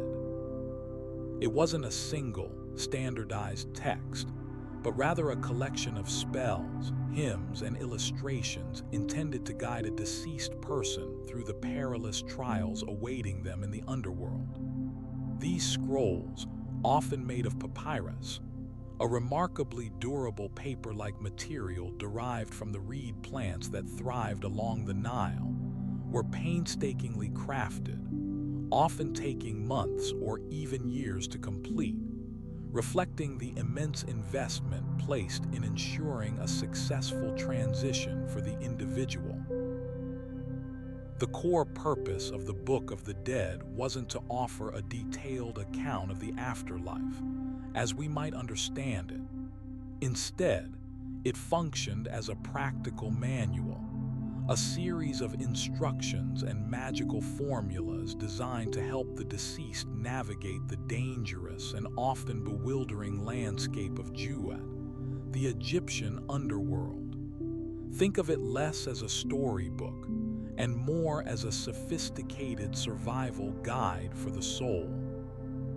The individual commissioning the book would usually be a wealthy person, often a high-ranking official or a member of the nobility, signifying their status and the resources available to them. The quality of the papyrus, the skill of the scribe, and the materials used for the illustrations, including pigments derived from minerals and plants, all indicated the importance placed on the soul's fate. The scrolls themselves were incredibly diverse. Some contained only a handful of essential spells, while others were enormous, spanning dozens of meters and containing hundreds of different texts. A typical scroll might begin with the opening of the mouth ceremony, a ritual performed to symbolically restore the deceased's senses, sight, hearing, speech, and taste, allowing them to receive offerings and interact with the world beyond. This was crucial, as the deceased needed to be able to take sustenance and communicate with the gods. Following this, the individual would face a series of challenges, presented in the form of spells meant to ward off dangers, overcome obstacles, and appease the various deities who presided over the underworld. A significant portion of the Book of the Dead focused on the judgment scene, one of the most iconic aspects of the afterlife narrative. The deceased stood before Osiris, the god of the underworld, and his court of divine judges. Their heart, considered the seat of intelligence and morality, was weighed against the feather of man, representing truth, justice, and cosmic order. If the heart was lighter than the feather, indicating a life lived in accordance with these principles, the deceased was granted access to the field of reeds, a paradise where they could live eternally. However, if the heart was heavier, burdened by sin and wrongdoing, it would be devoured by the monstrous Ammon, a composite creature with the head of a crocodile, the forequarters of a lion, and the hindquarters of a hippopotamus, a terrifying embodiment of oblivion. The spells themselves were written in hieroglyphs, a complex writing system that combined phonetic sounds with pictorial symbols. They weren't meant to be read aloud in a literal sense, but rather invoked the power of the gods. Each spell was carefully formulated, often incorporating specific names and titles of the deities, ensuring that the correct forces were called upon. For example, spells related to protection would invoke the name of Horus, the falcon-headed god associated with kingship and divine power. Spells for navigating the treacherous waterways of the underworld would draw upon the protection of Hapi, the river god. Beyond the spells themselves, the Book of the Dead scrolls were richly illustrated. These vignettes, painted with vibrant colors, depicted scenes from the afterlife journey, the weighing of the heart ceremony, and encounters with various deities. The illustrations weren't merely decorative. They served as visual aids, helping the deceased remember the rituals and understand the challenges they faced. They offered a tangible representation of the abstract concepts and beliefs contained within the text. The artists employed a stylized, symbolic representation of reality, prioritizing conveying meaning over strict realism. It's important to understand that the Book of the Dead wasn't a static entity. Its contents varied depending on the individual's status, wealth, and beliefs. While some scrolls adhered to a standard set of spells, others incorporated personal prayers and wishes. The deceased might add their own name and titles, or request specific blessings from their favorite deity. This personalization reflected the profound connection between the individual and their faith, ensuring that their unique needs and desires were addressed in the afterlife. The Book of the Dead also provides a fascinating glimpse into the religious beliefs and social structures of ancient Egypt. The meticulous care taken in creating these scrolls reveals the importance placed on honoring the dead, ensuring their successful transition into the next world, and ultimately, securing their eternal existence. It's a testament to the enduring human desire to grapple with the mystery of death and to find meaning and hope in the face of the unknown. The very act of commissioning such a detailed and elaborate guide demonstrates a deeply held conviction that the afterlife was not simply an end, but a continuation of life, albeit in a transformed and challenging form. The study of the Book of the Dead has yielded invaluable insights into ancient Egyptian religion, art, and culture. The archaeological discoveries of these scrolls continue to unveil the intricacies of their beliefs and practices, offering a rare and intimate connection to a civilization that flourished thousands of years ago. Ultimately, the Book of the Dead stands as a powerful reminder of humanity's timeless quest for understanding and a profound expression of faith in the face of mortality. The Nile River, a serpent of life, had sculpted a civilization that stretched back millennia, but its influence wasn't felt equally across all of Egypt. For a considerable period, Memphis, nestled near the apex of the delta, remained the political and religious heart of the land. However, a slow, deliberate shift was occurring, a gravitation towards the east, towards the Theban region. This movement wasn't sudden, but rather a gradual accumulation of power and prestige, primarily driven by the rise of the god Amun and inextricably linked with him, the city of Thebes.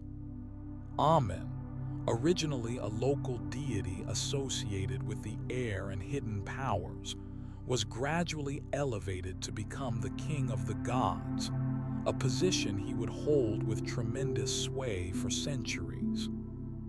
This elevation was facilitated by a series of pharaohs who increasingly associated themselves with Amun, adopting the title Amun-Re, signifying the fusion of the sun god Ra with the Theban deity.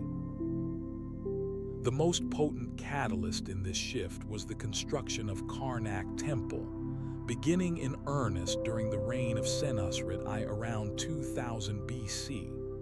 Karnak wasn't built in a day, of course. It evolved over a time frame exceeding 2,000 years, each pharaoh adding their own monumental additions: colossal columns, towering pylons, hypostyle halls filled with intricate carvings, and vast sanctuaries. The temple complex, centered around the sacred lake, represented far more than just a place of worship. It was a physical manifestation of royal power, a demonstration of the pharaoh's ability to command resources, to organize vast labor forces, and to connect the earthly realm with the divine. The sheer scale of Karnak, it's the largest religious complex in the world, underscored this dominance. It was a statement, carved in stone and measured in immense dimensions. As Karnak grew in importance, it naturally drew the attention of those seeking to honor the gods, and consequently, to gain favor with the pharaohs. This influx of donations and building projects led to the development of the adjacent area, which would eventually become the Luxor Temple. Unlike the more sprawling and complex Karnak, Luxor was conceived as a more focused temple dedicated primarily to Amun-Re, although it also incorporated elements honoring other deities. Its design was strikingly different, a more symmetrical, elegant structure reflecting the rising emphasis on refined aesthetics alongside the established traditions of grand scale. The temple's construction began during the reign of Amenhotep III in the 14th century BC, and it was particularly notable for its massive pylons and the great hypostyle hall, containing beautifully preserved reliefs depicting the pharaoh's divine power. The integration of the Nile's waters within the temple's design, through a series of canals and reflecting pools, further highlighted the river's vital role in the life and religion of the Theban people. The competition between Karnak and Luxor wasn't necessarily one of antagonism, but rather of influence and prestige. Both temples represented the pinnacle of royal patronage, and pharaohs routinely contributed to the construction and embellishment of both. The dual temple arrangement, with its proximity and interconnectedness, created a religious landscape that was incredibly dense and powerful. The combination of these two monuments, along with surrounding mortuary complexes, the vast necropolis that developed around the Theban hills, became the epicenter of Egyptian religious belief and practice for a sustained period. The Theban necropolis wasn't simply a collection of tombs. It was a living, breathing testament to the Egyptians' understanding of death and the afterlife. The increasing prominence of Thebes impacted the existing mortuary traditions. Previously, rulers had often been buried in Memphis, but as Thebes gained ascendancy, the practice shifted. The Valley of the Kings, carved into the Theban hills, became the primary location for royal burials, a testament to the shift in political and religious allegiance. The tomb complexes themselves reflected the evolving religious ideas concerning the afterlife.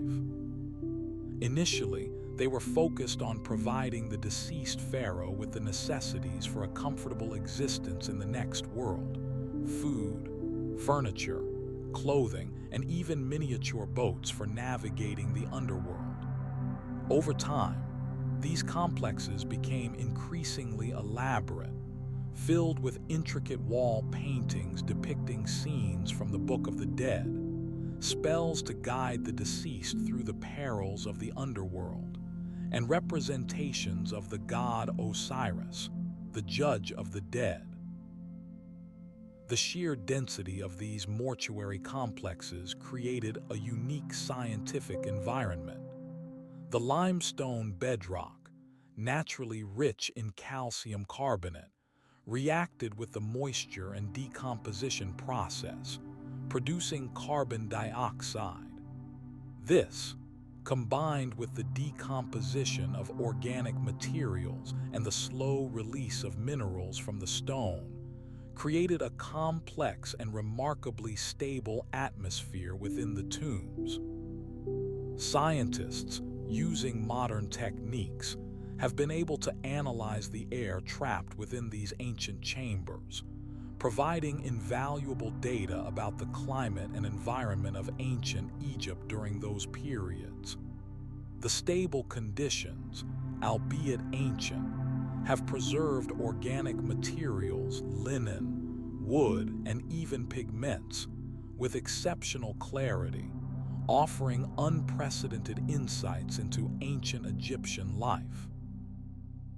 However, this very density also presented a significant challenge. The vast necropolis, with its labyrinthine passages and countless chambers, became increasingly unstable over time. Earthquakes, flooding, and the gradual erosion of the limestone bedrock contributed to the deterioration of the tombs and temples. By the Ptolemaic period, the Theban necropolis had become so crowded and dilapidated that it was largely abandoned. The focus of royal burials shifted once again, this time to Alexandria, reflecting the rise of the Greek city-state as the new center of Egyptian power. Despite its eventual decline, the legacy of Karnak and Luxor, and the immense mortuary complex that supported them, remains a powerful testament to the ingenuity, ambition, and enduring beliefs of ancient Egypt. The science of archaeology continues to unravel the secrets hidden within these ancient monuments, revealing a civilization that profoundly shaped the course of human history. The desert nights in ancient Egypt were unlike any others, not just because of the stillness, broken only by the calls of owls and the rustle of the wind, but because of the sheer brilliance of the stars. The Egyptians weren't just looking at the stars, they were profoundly engaged with them, viewing the cosmos as a mirror reflecting the order and power of their world. Their fascination with the heavens wasn't born of a desire to predict the weather in the way we might today. It stemmed from a deep-seated belief that the movements of the sun, moon, and stars governed every aspect of life, from the growth of crops to the fate of the soul. Early observations began with the obvious, the daily journey of the sun, Ra, across the sky. This wasn't simply a record of daylight and darkness. It was a sacred ritual, a visible manifestation of Ra's power, and his confrontation with the serpent Apophis each night, a struggle that ensured the sun's rebirth the following morning. Priests meticulously tracked the sun's position, developing sophisticated tools like the Merkhit, a T-shaped instrument used to align shadows with celestial bodies, and the Shaduf, a sort of bucket and spade used to cast precise lines in the sand, all in service of this grand observation. They recorded these movements not just in terms of time, but also by noting the height of the shadows, which provided a more accurate measure of the sun's altitude. The moon presented a different, yet equally compelling, puzzle. Its cycles, the waxing and waning of its light, were tied to notions of fertility, regeneration, and the feminine principle, strongly associated with the goddess Selkut. The Egyptians recognized that the moon wasn't just a bright object, it was a constantly changing one, a beautiful demonstration of natural rhythms. They carefully documented the phases of the moon, understanding that it took approximately 29.5 days for the moon to complete a full cycle. This precise observation laid the groundwork for what would eventually become their calendar. Beyond the sun and moon, the Egyptians noticed the movements of the 5 prominent shepherd stars: Sirius, Orion, Vega, Capella, and Pleione. These stars were meticulously tracked as they moved against the background of the constellations, forming a complex and interwoven system of celestial measurements.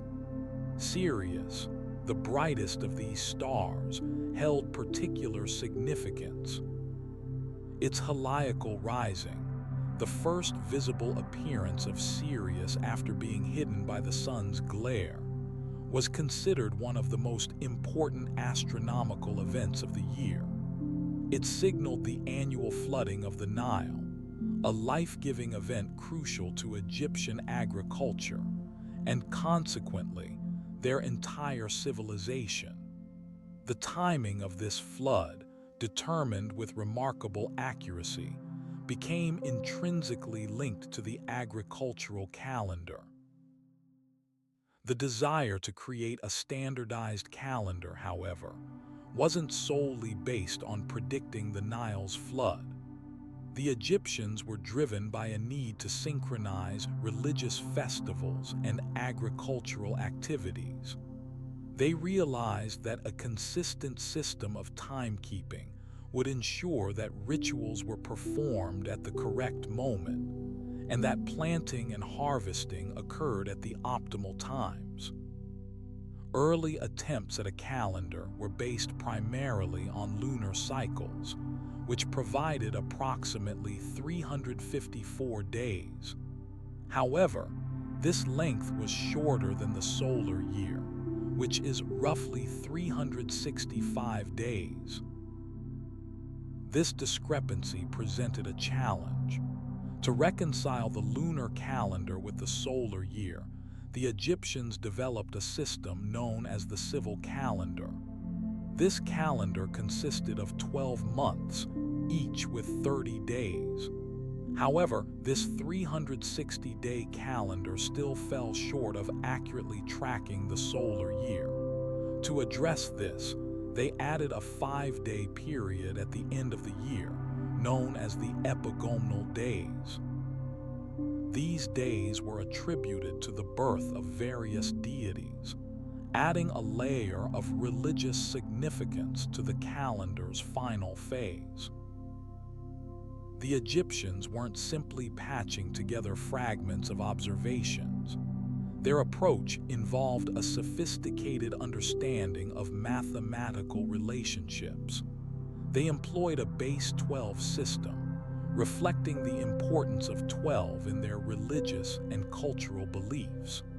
They used hieroglyphs and numerical notations to record their astronomical data, demonstrating a remarkable capacity for abstract thought and mathematical reasoning. This meticulous record-keeping, combined with their astute observations, allowed them to accumulate a vast body of astronomical knowledge over centuries.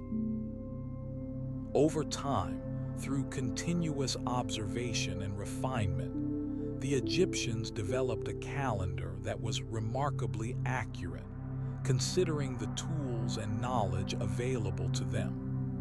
While it wasn't a perfectly precise solar calendar, the difference between their calendar and the solar year accumulated over time. It was a testament to their intellectual prowess and their deep connection to the rhythms of the cosmos.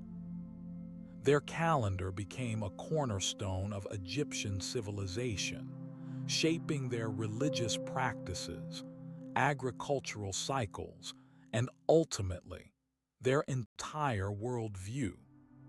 The legacy of their astronomical work influenced later civilizations, and their dedication to observing and understanding the movements of the heavens continues to inspire us today.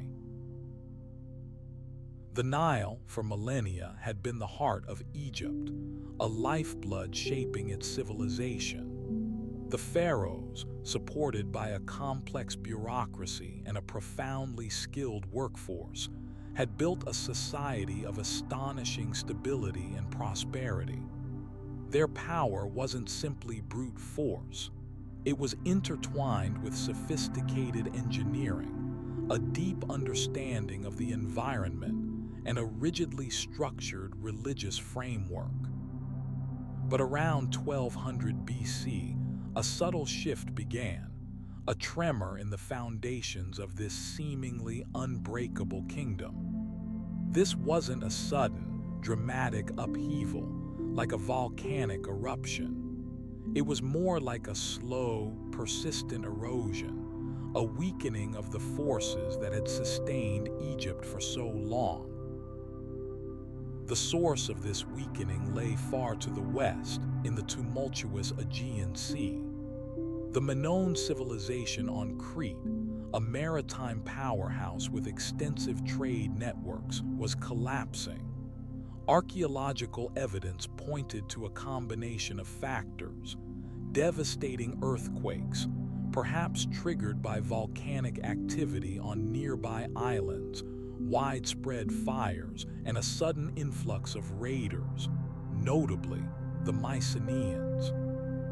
The Mycenaeans, a warlike people from mainland Greece, were developing their own bronze weaponry and, crucially, their naval capabilities. They were aggressively expanding their control over islands like Cyprus and Crete, disrupting the established trade routes that had benefited Egypt for centuries. This disruption had immediate consequences for Egypt. The Egyptians relied heavily on trade, not just for luxury goods like ivory and spices, but for vital resources like copper, tin, and timber. These materials were essential for creating bronze, the metal that underpinned their weaponry, tools, and most importantly, their economic strength. As the Minoans faltered and the Mycenaeans seized control of the sources of these metals, the supply chains to Egypt were systematically broken. The quality of the bronze itself began to decline, reflecting the desperation of the new suppliers. The situation was further complicated by the rise of the Hittites, a powerful kingdom in Anatolia, modern-day Turkey. The Hittites, also using bronze, were developing a formidable army and, crucially, a powerful chariot-based warfare system. They were engaging in increasingly aggressive campaigns against the Egyptians, most notably the Battle of Kadesh around 1274 BC. While the details are somewhat debated, accounts vary depending on whether one consults Egyptian or Hittite sources. The battle resulted in a stalemate, a costly demonstration of the growing power of the Hittites. The impact on Egypt wasn't just logistical. The constant threat of raids and attacks meant that the pharaohs had to divert significant resources, manpower, material, and gold, to defense. This weakened the central government, slowed down economic development, and reduced the capacity to maintain the massive building projects that had been a hallmark of the new kingdom. The intricate system of administration, reliant on a well-supplied and effective bureaucracy, began to unravel. Furthermore, the disruption of trade led to social unrest. Farmers, deprived of access to vital tools and supplies, faced hardship. Skilled artisans, unable to find materials for their craft, found their livelihoods threatened. The traditional social order, maintained through a complex interplay of religion, law, and royal authority, became increasingly fragile. There's compelling evidence suggesting a decline in the quality of life for the common Egyptian. Archaeological records show a decrease in the number of well-provisioned tombs, a shift towards simpler burials, and a general decline in the standard of living for the average person. This wasn't a complete collapse, of course. Egypt continued to exist, but it was a shadow of its former self. The pharaohs, recognizing the severity of the situation, attempted to adapt. Some, like Ramesses III, actively engaged in campaigns against the Hittites and other rivals, attempting to reassert Egyptian dominance. He invested heavily in rebuilding the military and restoring trade routes, but these efforts were largely unsuccessful. He famously led a large army against the Libyans, an attempt to re-establish Egyptian control over the Western territories, but the campaign ultimately failed.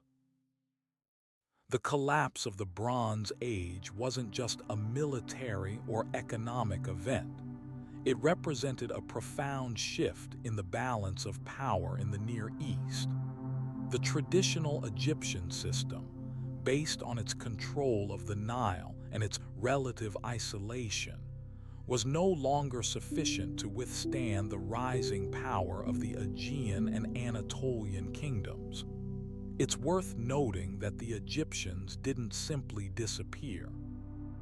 They continued to rule, but their kingdom was significantly smaller, less prosperous, and more vulnerable than it had been during the height of the New Kingdom. This period, often referred to as the Third Intermediate Period, was marked by instability and fragmentation. Egypt was divided into several competing kingdoms, each vying for power. The influence of foreign powers, particularly the Assyrians, increased. The legacy of the Bronze Age collapse, the loss of resources, the disruption of trade, and the weakening of central authority shaped Egypt for centuries to come, marking a transition from the powerful, unified kingdom of the New Kingdom to a period of decline and eventual resurgence. It was a time of profound readjustment, a painful lesson in the interconnectedness of the world and the fragility of even the most seemingly enduring civilizations. Ultimately, the Bronze Age collapse underscored a fundamental truth. No matter how powerful or sophisticated a civilization might be, it is always susceptible to external pressures and internal vulnerabilities. The story of Egypt during this time serves as a reminder of the dynamic nature of history and the enduring cycle of rise, decline, and renewal. The Nile River was, quite simply, the lifeblood of ancient Egypt. It wasn't just a river, it was a highway, a trade route, a source of food, and a fundamental part of their very existence. To navigate this colossal waterway, the Egyptians developed an extraordinary range of boats, each meticulously designed for a specific purpose. The basic construction relied heavily on the local reeds, primarily bulrushes, which grew abundantly along the riverbanks. These reeds were incredibly strong and flexible, especially when soaked in water. The process began with harvesting the reeds, selecting the tallest, most robust stalks. They were then carefully split lengthwise using wedges and wooden mallets, creating a durable, waterproof material. This reed was then shaped and layered, often overlapping like shingles on a roof, creating a remarkably strong hull. The Egyptians were masters of this process, achieving a level of watertight construction that surprised even later sailors. The most common type of boat was the centa, a simple, flat-bottomed vessel. These were incredibly versatile, used for everything from transporting goods and passengers to fishing and even small-scale warfare. A typical centa would measure around 15 to 20 feet in length and only a foot or two in depth. They were propelled primarily by oars, typically 8 to 16 in number, depending on the size of the boat, manned by rowers who sat on the sides. The oars were made of wood, often acacia or sycamore fig, and were carefully shaped to maximize their power and efficiency. The Egyptians developed sophisticated rowing techniques, utilizing coordinated movements and rhythmic strokes to achieve impressive speeds. Smaller centa were often used for personal transport, while larger ones carried heavier loads. Some centa were even equipped with a small sail, a rectangular piece of linen, for use when the Nile winds were favorable. Beyond the centa, the Egyptians built other specialized boats. The ploughkin, a smaller, shallower boat, was designed for navigating the shallower waters and marshes along the Nile's banks. Its shallow draft allowed it to access areas inaccessible to larger vessels. These were frequently used for hunting waterfowl and fish, and for transporting goods in areas with limited river depth. Another notable type was the prachta, a long, narrow boat used primarily for transporting goods and passengers along the Nile. These boats were often adorned with elaborate carvings and decorations, reflecting their importance in trade and transportation. The sur, a larger, more luxurious vessel, was employed by the pharaoh and nobility. These boats were typically built of wood, often cedar or cypress, and were equipped with multiple sails and oars. They were used for ceremonial purposes, royal journeys, and diplomatic missions. Navigation in ancient Egypt relied heavily on observation and experience. The Egyptians were astute observers of the stars and the river itself. They meticulously charted the river's course, noting variations in depth, currents, and sandbars. This knowledge was passed down through generations, forming a complex system of waterways and landmarks. They utilized a system of notches carved into wooden stakes to mark the river's position, especially during periods of flooding when the river's course might shift. These markers, known as jet, served as a fundamental element of their navigational system, creating a mileage equivalent for the Nile. The Egyptians also utilized the prevailing winds and the position of the sun to determine their course. The Nile's annual flood cycle played a crucial role in their understanding of the river's flow. They recognized that the river's currents strengthened during the flood season and weakened during the dry season, allowing them to adjust their sailing routes accordingly. Skilled navigators, known as bow, literally, those who know the way, possessed an intimate understanding of these patterns and were responsible for guiding ships safely along the river. These experienced sailors were highly respected within Egyptian society. Furthermore, the Egyptians developed a system of sounding lines, weighted ropes used to measure the depth of the water. The line was lowered until it touched the riverbed, and the length of the rope was measured to determine the depth. This technique was particularly important for navigating shallow areas and avoiding potential hazards, such as submerged rocks or sandbars.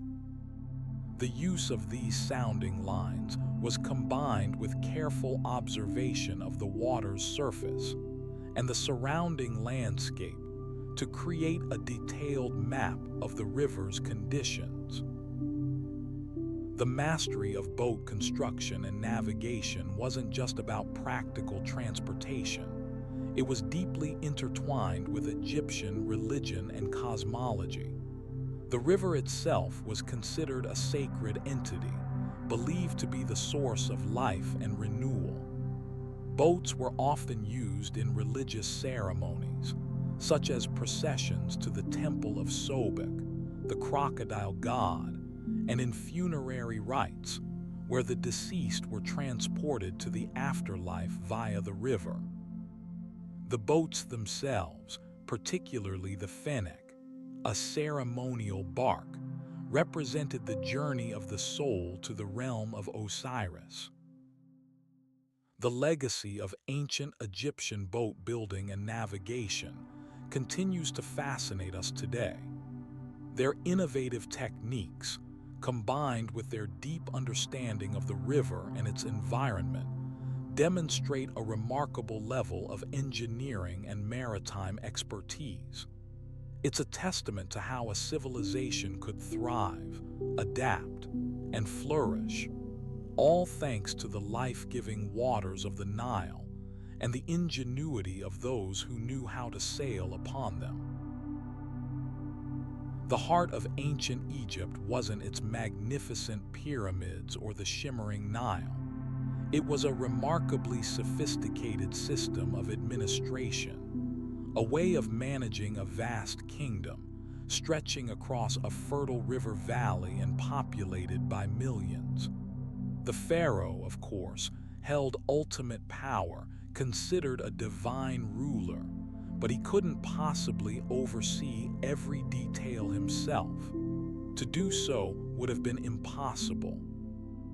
Instead, he relied on a layered structure of officials and a meticulously developed system of taxation, designed to fund the kingdom's immense projects and maintain stability. At the base of this system were the nomarchs, provincial governors who controlled individual nomes, administrative districts, roughly corresponding to what we might call counties today. These weren't simply local leaders. They were powerful figures, often nobles or members of the royal family, appointed directly by the pharaoh. Each nomarch was responsible for the prosperity of his nome, overseeing its resources, infrastructure, and, crucially, the collection of taxes. Their palaces, situated in the nome's principal towns, served as administrative centers, bustling with scribes, officials, and craftspeople. The size and wealth of a nomarchy fluctuated depending on the fertility of the land within its boundaries and the political ambitions of the nomarch himself. Some nomes, particularly those along the Nile, were incredibly wealthy, controlling vital trade routes and agricultural lands. Others, further from the river, were poorer, relying more on local resources and trade.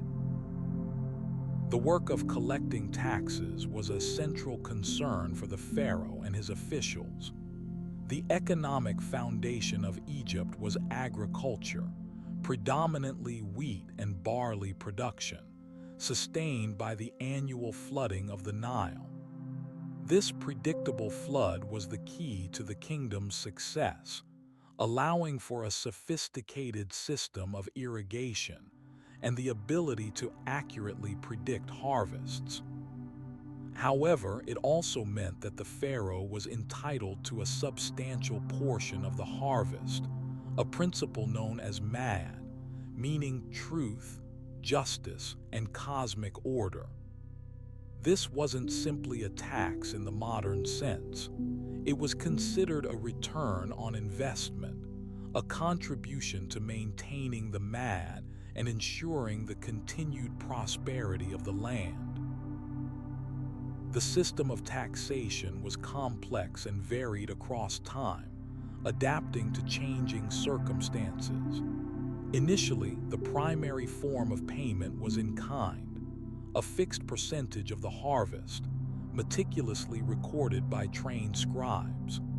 These scribes, highly valued members of Egyptian society, possessed a fundamental understanding of mathematics, accounting, and land surveying, skills honed through generations of practice.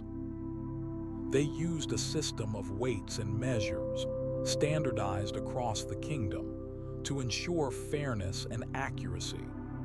Each region had its own designated tax officers, individuals tasked with overseeing the collection process and settling disputes. The amount taken depended on the size of the cultivated area and the perceived productivity of the land. Beyond the grain tax, other resources were also subject to taxation. Copper, for example, mined in the Sinai Peninsula, was a strategically important metal used for tools, weapons, and religious artifacts. Taxes were levied on the export of goods, particularly linen, which was a major Egyptian export, and on artisans' workshops. The pharaoh also collected taxes on the use of royal lands, a significant revenue stream, as the pharaoh owned vast tracts of land throughout the kingdom, used for agriculture, pasture, and royal projects. To prevent widespread discontent and ensure the smooth functioning of the system, the pharaoh's officials employed a variety of strategies. Royal officials frequently traveled throughout the kingdom, conducting inspections and settling disputes. They established courts to resolve land disputes, a common occurrence in a society where land ownership was so central to wealth and power, and to adjudicate trade conflicts. A system of royal surveyors, known as hedgerefs, played a vital role, meticulously mapping the land, measuring areas, and ensuring accurate land assessments. Their work was crucial for both taxation and administration. The concept of mad wasn't merely about financial contributions. It encompassed a broader sense of civic responsibility. Egyptians were expected to contribute their labor to public works projects, constructing temples, canals, and roads, further bolstering the kingdom's infrastructure and prestige. These projects weren't simply acts of charity. They were seen as essential for maintaining mad and demonstrating loyalty to the pharaoh. Over time, the administrative system evolved. During periods of instability, such as the Second Intermediate Period, when foreign rulers controlled parts of Egypt, the pharaohs often decentralized control, relying more heavily on nomarchs. Conversely, during periods of strong central authority, like the New Kingdom, the pharaoh exerted greater control, sending his own officials to oversee the nomes. The system of tax collection was regularly reviewed and adjusted to reflect changing economic conditions and political priorities. The scribes remained the cornerstone of the administration, diligently recording every transaction, census, and survey. Their literacy and numerical skills were not merely administrative tools. They were symbols of status and power. The ability to read and write was a rare privilege, typically held by members of the elite. The intricate network of governors and the carefully managed taxation system allowed ancient Egypt to flourish for over 3,000 years. It wasn't a perfect system. There were undoubtedly instances of corruption and abuse of power, but it was remarkably sophisticated for its time, demonstrating a deep understanding of economics, administration, and the importance of maintaining order within a complex society. It's a testament to the ingenuity and organizational skills of the ancient Egyptians, a system that allowed them to harness the resources of the Nile and build one of the most enduring civilizations the world has ever known. The sun dipped below the horizon, painting the sky in hues of orange and deep violet. The Nile, a shimmering ribbon of silver, flowed steadily onward, carrying with it the stories of a civilization that had thrived for millennia. Today, we're going to explore a fascinating and often surprising aspect of ancient Egypt, the lives and rights of its women. It's a story far more nuanced than simple myths often portray, and one that reveals a remarkable degree of legal and social agency for women, particularly in comparison to many societies of the time. Early on, the legal framework surrounding women in Egypt, particularly during the Old Kingdom, demonstrated a fundamental shift from common practices elsewhere. A key element was the concept of Keru, often translated as good spirit or soul's breath. This wasn't simply a religious term. It was intimately linked to legal standing. A woman possessing a strong Keru, a woman deemed to have lived a virtuous life, evidenced by her piety, her family's honor, and her contribution to society, held a significantly elevated position. This elevated status translated directly into legal protections. Evidence suggests that a woman's Keru could influence court decisions. Testimonies from women considered to have a strong spiritual presence carried greater weight. Judges, officials, and scribes, primarily men, would take this into account when evaluating evidence, particularly in disputes involving inheritance or property. The concept wasn't about innate superiority, but rather an acknowledgement of a woman's moral character and its potential impact on the stability of the household and, by extension, the community. Furthermore, women could initiate legal proceedings themselves. While men dominated roles in high-level governance, women could file complaints against individuals and, in some cases, even bring lawsuits.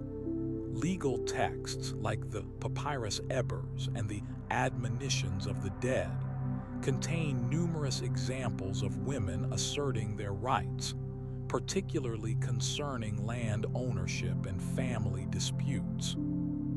It's important to note that these weren't always about dramatic confrontations. Frequently, they involved relatively minor issues, a contested inheritance, a disagreement over livestock, or a claim to a family heirloom. However, the fact that women could actively pursue justice through the legal system was a remarkable achievement. Regarding property ownership, Egyptian women enjoyed considerably more rights than their counterparts in Greece or Rome. They could inherit property directly from their fathers and husbands. Crucially, they could also own property independently. While inheritance laws often favored male heirs, women were frequently granted specific lands, which they could manage, cultivate, and bequeath to their children. This wasn't a system of complete equality. Men still held a position of primacy, but it offered women a level of economic independence rarely seen at the time. Marriage, too, presented a unique legal framework. Marriage contracts, or beret, were common, outlining the rights and responsibilities of both husband and wife. These contracts established the division of property, outlined provisions for divorce, and sometimes addressed the care of children. What's particularly noteworthy is that a woman could initiate divorce, although the process wasn't always straightforward. The husband typically held the power to initiate divorce, but a woman could seek a legal ruling if she felt wronged, especially if her husband was abusive or neglectful. Moreover, in cases of divorce, a woman retained the right to her personal possessions, including jewelry, clothing, and even her own dwelling. The role of women extended beyond the domestic sphere. While most women were primarily responsible for managing the household, overseeing servants, supervising food preparation, and tending to the gardens, there is evidence of women participating in various crafts and industries. Some were skilled weavers, producing linen for clothing and burial shrouds. Others were involved in pottery making, brewing beer, and even the production of cosmetics, a significant industry, given the Egyptians' dedication to personal hygiene and beauty. Royal women held a particularly elevated position. Queens like Hatshepsut, who ruled as pharaoh, demonstrated a profound understanding of governance and administration. Though her reign was controversial and ultimately short-lived, her status as a female ruler highlighted the potential for women to exercise authority on the highest levels of Egyptian society. Other royal women, like Nefertari, the beloved wife of Ramesses II, wielded significant influence through their connections and patronage. Their tombs were elaborately decorated, often showcasing their status and wealth, reflecting the respect afforded to women within the royal family. It's important to acknowledge that the legal rights of women in ancient Egypt were not uniform across all periods and regions. The New Kingdom, for example, saw a gradual shift towards more conservative interpretations of the legal system, with some evidence suggesting a decline in women's legal autonomy. However, the legacy of the Old Kingdom and the foundational concepts of the Cairo ensured that women retained a stronger legal position than many of their contemporaries. Ultimately, the story of women in ancient Egypt isn't a simple tale of oppression. It's a story of resilience, agency, and a legal framework that, at times, actively protected and empowered them. It's a fascinating glimpse into a civilization that recognized and sometimes legally enshrined the significant contributions women could make to society, leaving behind a remarkable record of their influence and their rights. As the stars begin to fade, let's remember this complex and surprisingly sophisticated picture of women in the heart of ancient Egypt. The desert sun, even in its late afternoon glow, cast long, warm shadows across the Nile Valley. A gentle breeze rustled through the reeds along the riverbank, carrying with it the quiet murmur of activity, not just of farmers harvesting grain or artisans shaping stone, but of people engaged in a remarkably sophisticated form of recreation. Ancient Egypt, for all its monumental structures and profound religious beliefs, wasn't solely defined by grand temples and pharaohs. A significant portion of its populace enjoyed a rich tapestry of games and pastimes, offering a glimpse into their leisure time, strategic thinking, and perhaps even a reflection of their worldview. These weren't just frivolous amusements. They were activities imbued with symbolic meaning, showcasing a deep understanding of mathematics, spatial reasoning, and chance. Among the earliest and most widely played games was Senet. The name itself, often translated as passing or game of passing, hints at its core concept, a journey, a transition, much like the Egyptian belief in the afterlife. Archaeological discoveries have unearthed thousands of Senet boards and pieces dating back to the pre-dynastic and early dynastic periods, demonstrating its enduring popularity across millennia. The board itself was typically rectangular, divided into 30 squares, a number closely associated with the 30 days of the month in the Egyptian calendar. The pieces, generally made of wood or stone, represented men, women, or sometimes abstract concepts, and players moved them across the board using throwing sticks, small wooden sticks marked with notches, to determine their movement. The rules of Senet weren't entirely standardized, and variations existed, but the overarching goal seemed to be the first player to reach the final square, representing the successful completion of one's journey. The game's design, with its traps and obstacles, mirrored the perilous journey of the soul through the underworld, as depicted in the Book of the Dead. Certain squares were considered unlucky, triggering setbacks for the player, while others offered advantages. The game's complexity, including the strategic blocking of opponents' movements, suggests that Senet was more than just a game. It was a microcosm of life, death, and the afterlife. Studies of the game's boards have even revealed patterns, suggesting that the layout may have been designed to correspond with specific passages in funerary texts, potentially offering a symbolic guide to the deceased. The use of throwing sticks introduced a vital element of chance, acknowledging that even the most skillful player could be subject to fate's influence. Another significant game was Mehen, which provides a fascinating window into the ancient Egyptian understanding of spatial reasoning and probability. Mehen boards were typically circular, crafted from ivory or wood, and featured a complex array of dots, lines, and small figures representing animals, mostly frogs, but also hippopotamuses and other creatures.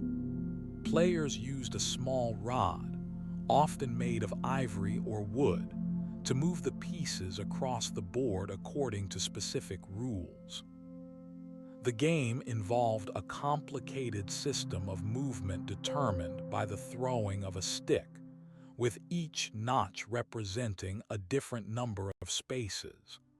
The intricate patterns and the seemingly random nature of the movement created a simulation of complex systems. Scientists studying Mehen have argued that it functioned as an early form of computational tool. The game's rules and the resulting movements generated a large number of possible outcomes, allowing players to explore the behavior of systems. In this case, the movement of animals under different conditions. The game's complexity indicates a sophisticated understanding of probability and spatial relationships. The frog motif, particularly prevalent in Mehen, is often linked to the Nile and its cyclical flooding, a critical element in Egyptian agriculture and mythology. The repeated flooding enriched the soil, and the frogs thrived, illustrating a harmonious connection between nature and human life. Beyond these two prominent games, a wide variety of other board games were played throughout ancient Egypt. Many were simpler, employing smaller boards and fewer pieces, often focused on counting and strategic blocking. Games resembling backgammon were common, utilizing dice to determine movement. The number of dice used varied, sometimes just one, sometimes two or even three. These games offered varying degrees of complexity and often involved elements of chance and strategy. It's believed that many of these games were played outdoors, on sand or dust, reflecting the prevalence of outdoor activities in the warm Egyptian climate. The prevalence of games in ancient Egypt isn't just a matter of leisure. It's a significant piece of the puzzle when trying to understand Egyptian society. These games offered a space for intellectual stimulation, social interaction, and perhaps even a way to explore abstract concepts like fate, life, and death. They provide compelling evidence of a culture that valued not just monumental achievement and religious devotion, but also the pursuit of knowledge, skill, and the ability to navigate the uncertainties of the world. As the sun finally dipped below the horizon, casting the Nile in hues of orange and purple, the echoes of Senet and Mehen continued to resonate, a testament to the enduring appeal of games and their capacity to reflect the human spirit. As the sun dips below the sands of ancient Egypt, let the echoes of pharaohs and pyramids softly fade. If you're still awake and enjoyed this exploration, please consider liking this video and subscribing to Ultimate Sleep Doctor. Together, we can soothe more wandering minds, one peaceful night at a time. Allow your thoughts to drift, calm and unhurried like the Nile itself, towards quiet darkness. Let sleep find you gently.